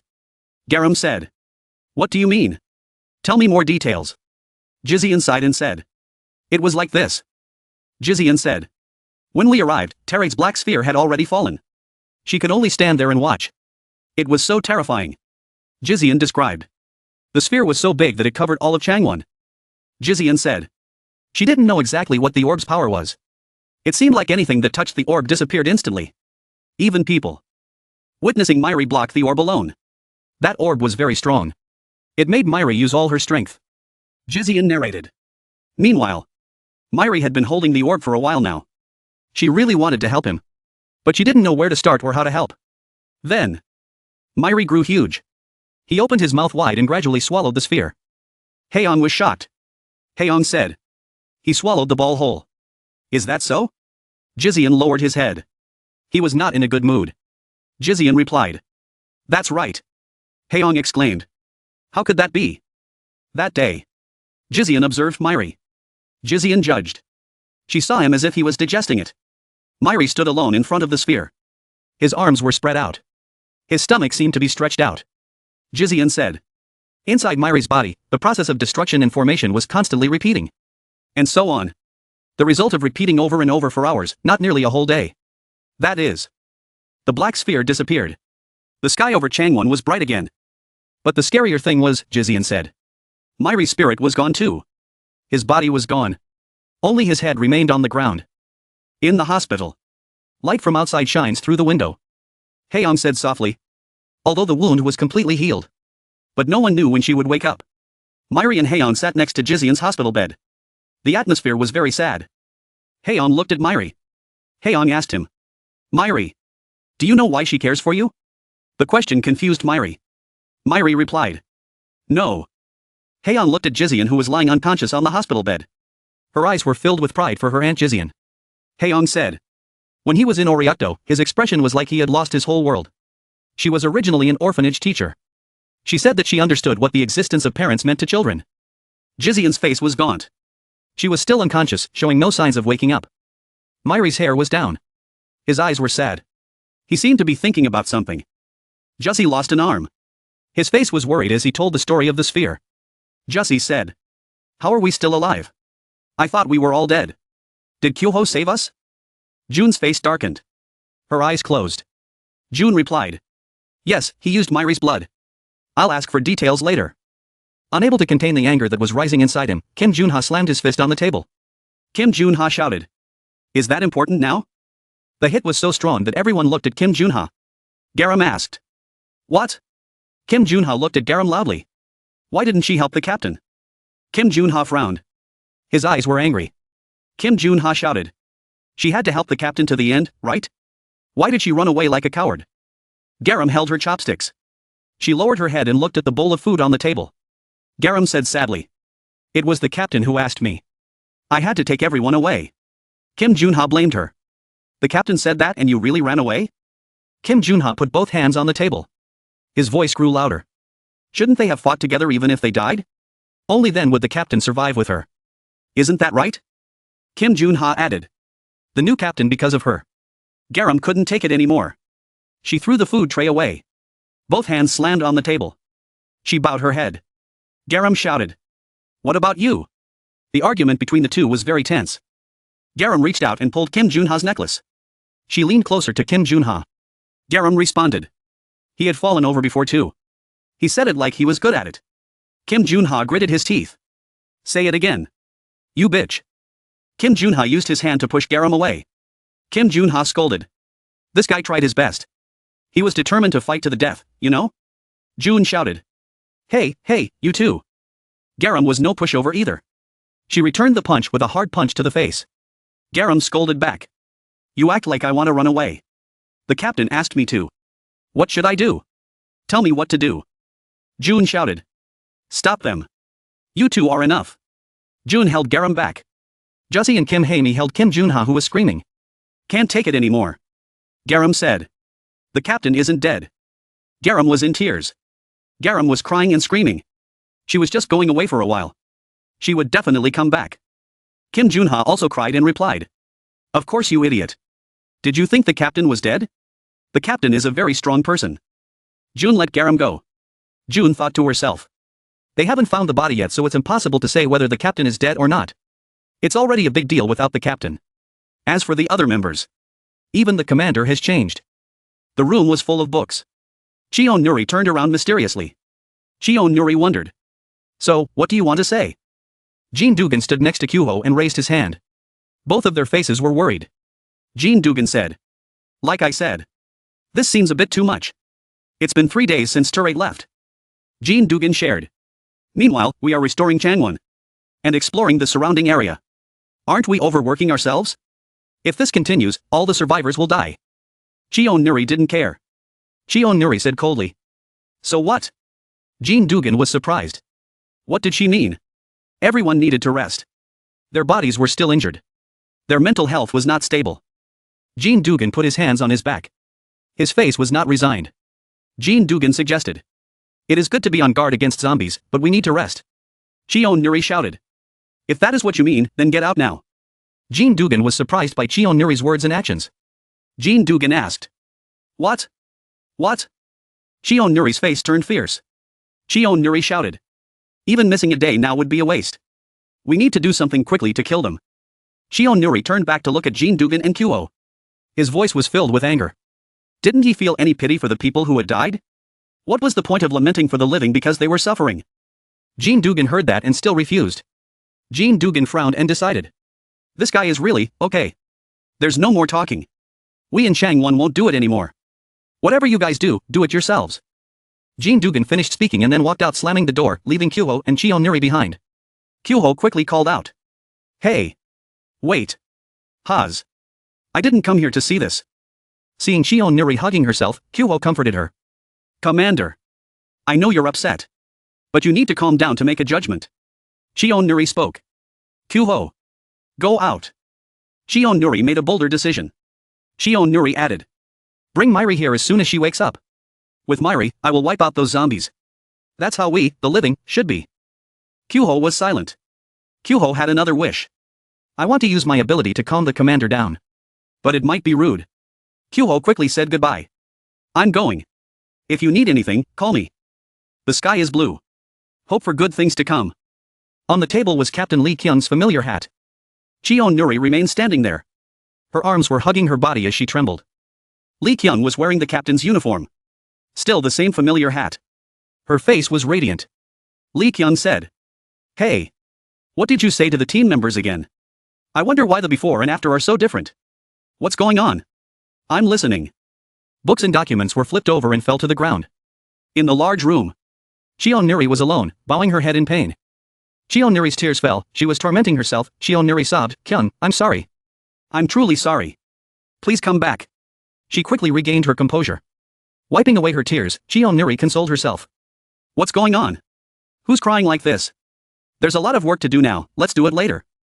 Suddenly Neria appeared beside her, making her bewildered. Neria spoke up. Seeing you cry like this. So pitiful. By the time he figured it out, Cheon Nuri's entire body had fallen to the floor. Cheon Nuri screamed. What?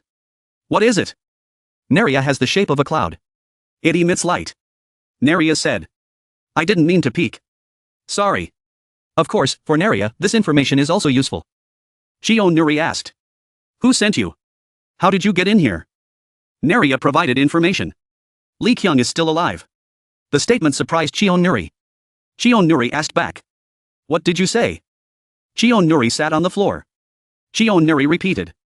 You said Lee Kyung is still alive. So where is she now? To exchange information. Naria requested. If you listen to Naria's lovely proposal, I will send Lee Kyung here immediately. Cheon Nuri, 2 hands empty on the floor. She couldn't keep calm.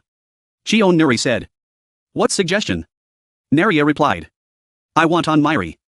Cheon Nuri exclaimed. Why? Naria's eyes lit up. Naria explained. To me, he is a worthy subject to study the mistakes that have occurred. We exchange with each other to get what we want. This is also reasonable, right? Naria suggested. Answer yes or no in 3 seconds. Cheon Nuri looked doubtful. She was sweating profusely. Naria starts the countdown. 3. On the table was still Lee Kyung's hat. Naria's eyes lit up. She continued counting. Naria spoke. 2. Cheon Nuri swallowed. She was very nervous. Cheon Nuri screamed. That was when Naria spoke up. 1. Naria asked Cheon Nuri to answer. In 3 seconds. Answer yes or no. Cheon Nuri hesitated. Sweat poured down. Myri's footsteps became clearer. Cheon Nuri shouted. The door opened. Myri stood in front of Cheon Nuri. Myri spoke up. Hey. Cheon Nuri looked up at him. Cheon Nuri's voice faltered. Myri. Cheon Nuri's face was haggard. Cheon Nuri asked. Are you awake? Seeing Myri standing in front of her, Naria exclaimed in admiration. Naria exclaimed. There. Finally, I have a chance to greet her properly. Seeing Naria flying towards her, Myri thought to herself. Green jelly. Naria asked. What are you doing here? Myri replied coldly. Came to ask how to defeat Turret. Naria praised him. There. Good job. Naria cutely played with Myri's hair. Naria conversed with Cheon Nuri. This commander. According to what she just said, I can do anything to Myri, right? Cheon Nuri bowed her head inside. After thinking for a while, Cheon Nuri sat up. She had made up her mind. Cheon Nuri replied to Naria. That's right. Do whatever you want. Cheon Nuri stood up. Standing next to Myri, Cheon Nuri spoke. Instead, he was determined to keep his word. Cheon Nuri used Myri as a bargaining chip. The pieces of the jigsaw puzzle fit together. Kyuho sat next to Cheon Nuri. He looked at her questioningly. Kyuho asked. Commander. What is this? I did this because I was told to. But. Cheon Nuri doubted his understanding. Cheon Nuri replied. Kyuho. Don't you know the puzzle? This one. Kyuho quickly interrupted her. Kyuho said. Oh no, I know this game. But why do I have to suddenly put this together? She silently looked at the puzzle piece. Cheon Nuri explained. Puzzles help us stabilize our mind. It helps us make the right choices through the secretion of neurotransmitters. He was surprised by her words. Kyuho exclaimed. Really? Kyuho said softly. No matter how I looked at it, it was confusing. On the table, there were also Garam, Jun, and Rishuru playing together. Garam spoke up. No, this is the place. Jun expressed her opinion. According to her scientific point of view, Rishuru was not at a disadvantage either. Rishuru shouted. You guys avoid it all. I know everything, so just leave it to me. Cheon Nuri called out. Kyuho, you should try doing it with everyone too. Kyuho replied. Ah, yes. Kyuho rested his chin on his hand. He was thinking about the commander. Kyuho thought to himself. She looked so stubborn just now, but how could she be so calm now? She looked like she was talking so leisurely. It's good that she's better. But still. The situation of everyone's photo editing is getting worse. Garam has an argument with Rishuru. Garam shouts at Rishuru. Oh my god, I told you it's not that place, you idiot. Rishuru is tied up but he doesn't suffer any loss. Rishuru retorts. Why do you guys keep calling me an idiot? Do you want to die? Rishuru couldn't take it anymore. She took out the controller. She frowned. Her face was tense. Jun cried out. Before I blow you two away, listen to me. Aren't you too afraid of this? Kyuho found the situation of the puzzle very tense. The hand holding the puzzle piece made him nervous. Kyuho thought to himself. I don't want to do this at all. While feeling depressed, Kyuho suddenly remembered Myri. He looked around to find her. Kyuho said softly. Oh right. Where did Myri go? It wouldn't be good to have a meeting without Myri. Cheon Nuri knew Kyuho was looking for Myri. She had the puzzle piece in her hand. Cheon Nuri said. Myri will leave soon. Kyuho was surprised. What? Despite Kyuho's doubts, Cheon Nuri changed the topic of the meeting. Cheon Nuri spoke up. There were many issues to discuss such as rebuilding the capital, treating Dongo, food, internal issues and more. Her hand put the puzzle piece down. Shion Nuri added. Let's start with the urgent matter at hand. Kyuho was still in a daze. Kyuho pressed for information. What did she mean when she said Myri would be leaving soon? Shion Nuri spoke. Come in. Myri. Haeyoung and Neria stood in front of everyone. All three of them were carrying bags. Haeyoung was still cheerful. Myri was still calm as usual. Kyuho was shocked when he saw them. Kyuho exclaimed. Ha? Shion Nuri's face was cold. She was still focused on the puzzle. Shion Nuri said. Now the three of them went to see number 3 Arlo. Kyuho was uneasy. Kyuho exclaimed, what, but Myri still hasn't recovered completely. Shion Nuri completed the puzzle with a new piece. Shion Nuri added. This matter, I made the decision with Lee Kyung. Jun exclaimed. What did she say? Shion Nuri remained cold, without a ripple. Neria happily greeted her new friend. Shion Nuri recalled that day. During her conversation with Neria, Shion Nuri cried out in wonder. Handing Myri over to you. That's impossible. Shion Nuri said, he probably only saw Myri as a tool. He was one of the members that Lee Kyung valued. For Lee Kyung, the lives of the team members were above all else. Shion Nuri was adamant about Neria's proposal, even though her mind was unstable. Neria was surprised by Shion Nuri's actions and words. Shion Nuri said, I will absolutely never betray Lee Kyung's trust. Tears welled up in her eyes. Shion Nuri screamed. Get out of here now. I said get out of here. Shion Nuri sat down on the floor. Neria laughed loudly. Neria spoke. Cut. Shion Nuri heard and asked. What are you laughing at? Neria explained. Just kidding. I'm just kidding you. Neria is a human fairy. I can't make such a cruel suggestion. Shion Nuri looked up at Neria. Tears were still flowing from her eyes. Her expression was doubtful. Neria reached out her hand towards Shion Nuri, causing her to fall back in fear. Shion Nuri said softly. In Neria's palm was a small speaker. Lee Kyung's voice rang out. Nuri, can you hear me? Shion Nuri called softly. Lee Kyung. Shion Nuri looked at the puzzle piece and continued. Lee Kyung is still alive. And as for the current situation, we will prioritize training Myri. Regardless of the previous result, win or lose. Right now, only Myri can fight against that turret. Jun's eyes were full of hope. Jun asked. But where is the captain now? Why doesn't she come and say it directly? Neria's voice was heard. Neria said. I'm treating that captain. Because she's pretty badly injured. Neria waved her goatee. Neria said confidently. She'll be back soon so everyone don't need to worry. Shion Nuri pointed at Neria. Shion Nuri introduced. It was Neria. The self-generating AI system that NADF left behind. Shion Nuri added. Since this AI system is interested in humans, it promises to cooperate with us. Rishuru hummed. He heard the information about AI. Rishuru thought to himself. Natifi's system. She created a useless system. Who needs a teacher to teach him? He would catch up to Turei anyway. Kyuho whispered in Shion Nuri's ear. Kyuho said. Thank you for the help from this system. But this is the remnant of NADF after all. Can we trust it? Shion Nuri was as worried as Kyuho. Shion Nuri hesitated. To be honest, she was not at ease with the remnants that NADF left behind. But there was definitely something she could trust. She remembered Lee Kyung's assurance about Neria. Lee Kyung said. Nuri, don't worry. It just seems strange in Neria. But this is a good system. Shion Nuri knelt in front of the speaker. Lee Kyung told her more. We still haven't met Senior Taram. Until then, I won't die, so please take care of the team. Shion Nuri speculated. There was no way the system could know about Senior Taram. It could only be Lee Kyung. At least Neria's words weren't wrong. Neria cried out. Don't worry, everyone. She put her hand up high. The other hand made a cute gesture. Neria assured. I will help Myri catch those managers. Neria shouted. Train him to be a formidable person. Shion Nuri spoke up.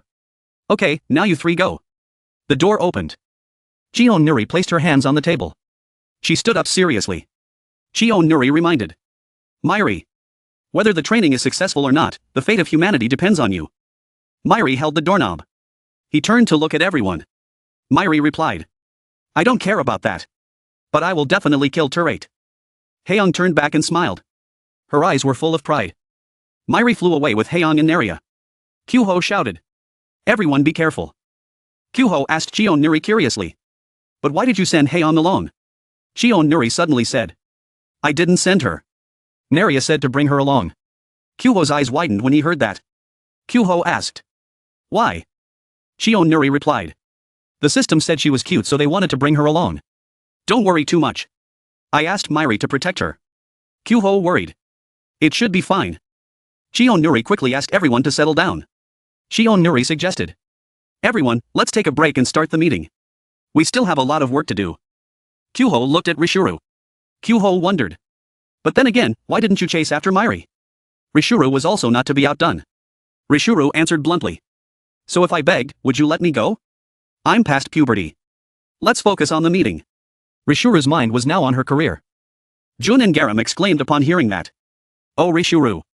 Having said that, Rishuru shouted. I'm going to the bathroom. He walked away with his tightly wrapped body. Kyuho saw that and smiled. Kyuho reminded him. Okay, remember to come back. The door slammed shut. Rishuru covered his mouth with 2 bones to keep from laughing. He was secretly happy, his cheeks turning red.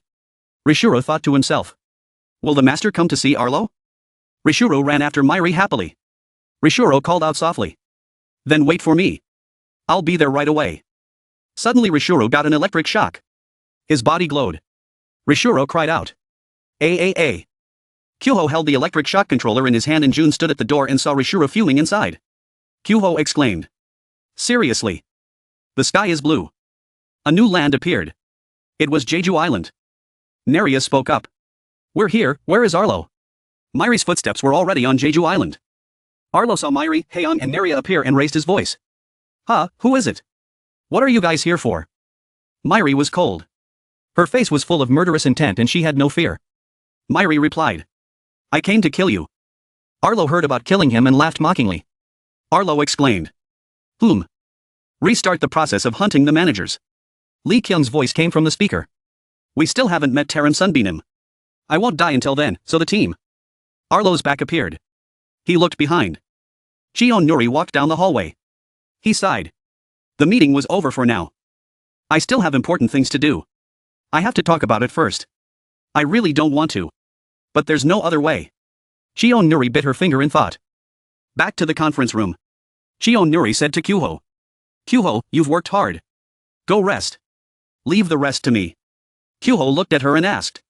Oh, Commander, I have something to say. What is it? She wondered. Kyuho stammered. That. Like we said in the meeting. If you want to rebuild the facilities or increase the military strength. Shouldn't we go to that person first? Kyuho said. Chionuri replied. I don't know what you're talking about. I was going to look for him anyway. Not only was it a matter of manpower, but also the situation. I had no face to face anyone else. Chionuri patted the documents on the table. I know what I should do. Don't worry. I'm the commander. I have to separate public and private matters. She said as she stood up. Walking away. Kyuho was surprised. He smiled awkwardly. She was right. Commander. Do your best. Back to the present. Chionuri was tense. She held her face in her hands and thought. Even though she said that. But her pride wouldn't allow it. It was her fault for speaking so carelessly. Who could she blame? She didn't know. Just do something. Hey. A voice came from behind. Jean Dugan was sitting in front of the pile of rocks. He turned around suspiciously. What's wrong? You told me to get out of here. Is there anything else you want to say? Jean Dugan always asked when she saw Chionuri. She covered her face. Sighed awkwardly. Why are you working so hard when you said you don't want to work anymore? Suddenly, she felt even more guilty than before. Sorry. Chionuri bowed her head and said. Jean Dugan was silent. She continued talking. You, also rest on time. And do this and that. So we are together again. Jean Dugan kept interrupting her. I have work to do, so go over there. Chionuri was surprised. What? I told you I was doing my job, so go away.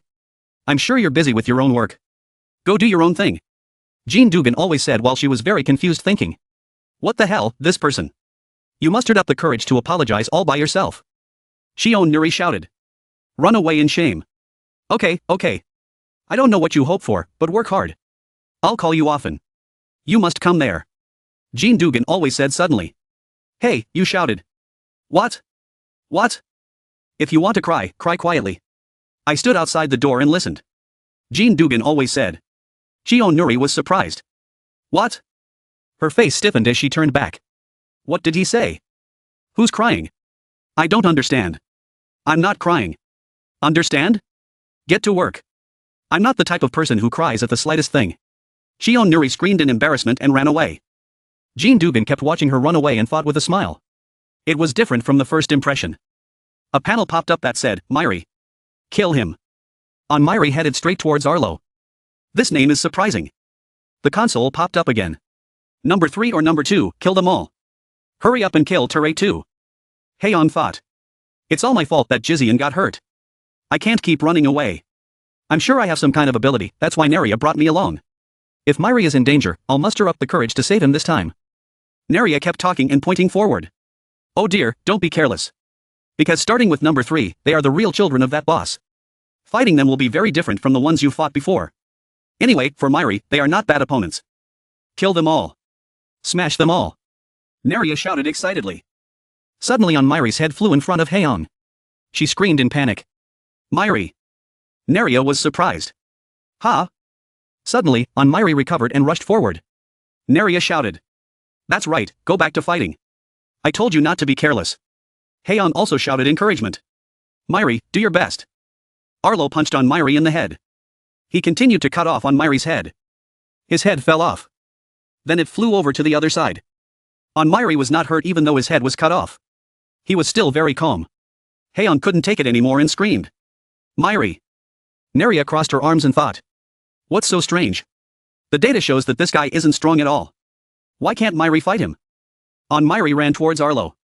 Neria used a magnifying glass to look and said. What's going on? I have to take a closer look. On Myri thought as she ran. I have to kill Teray. To kill him, I have to do this.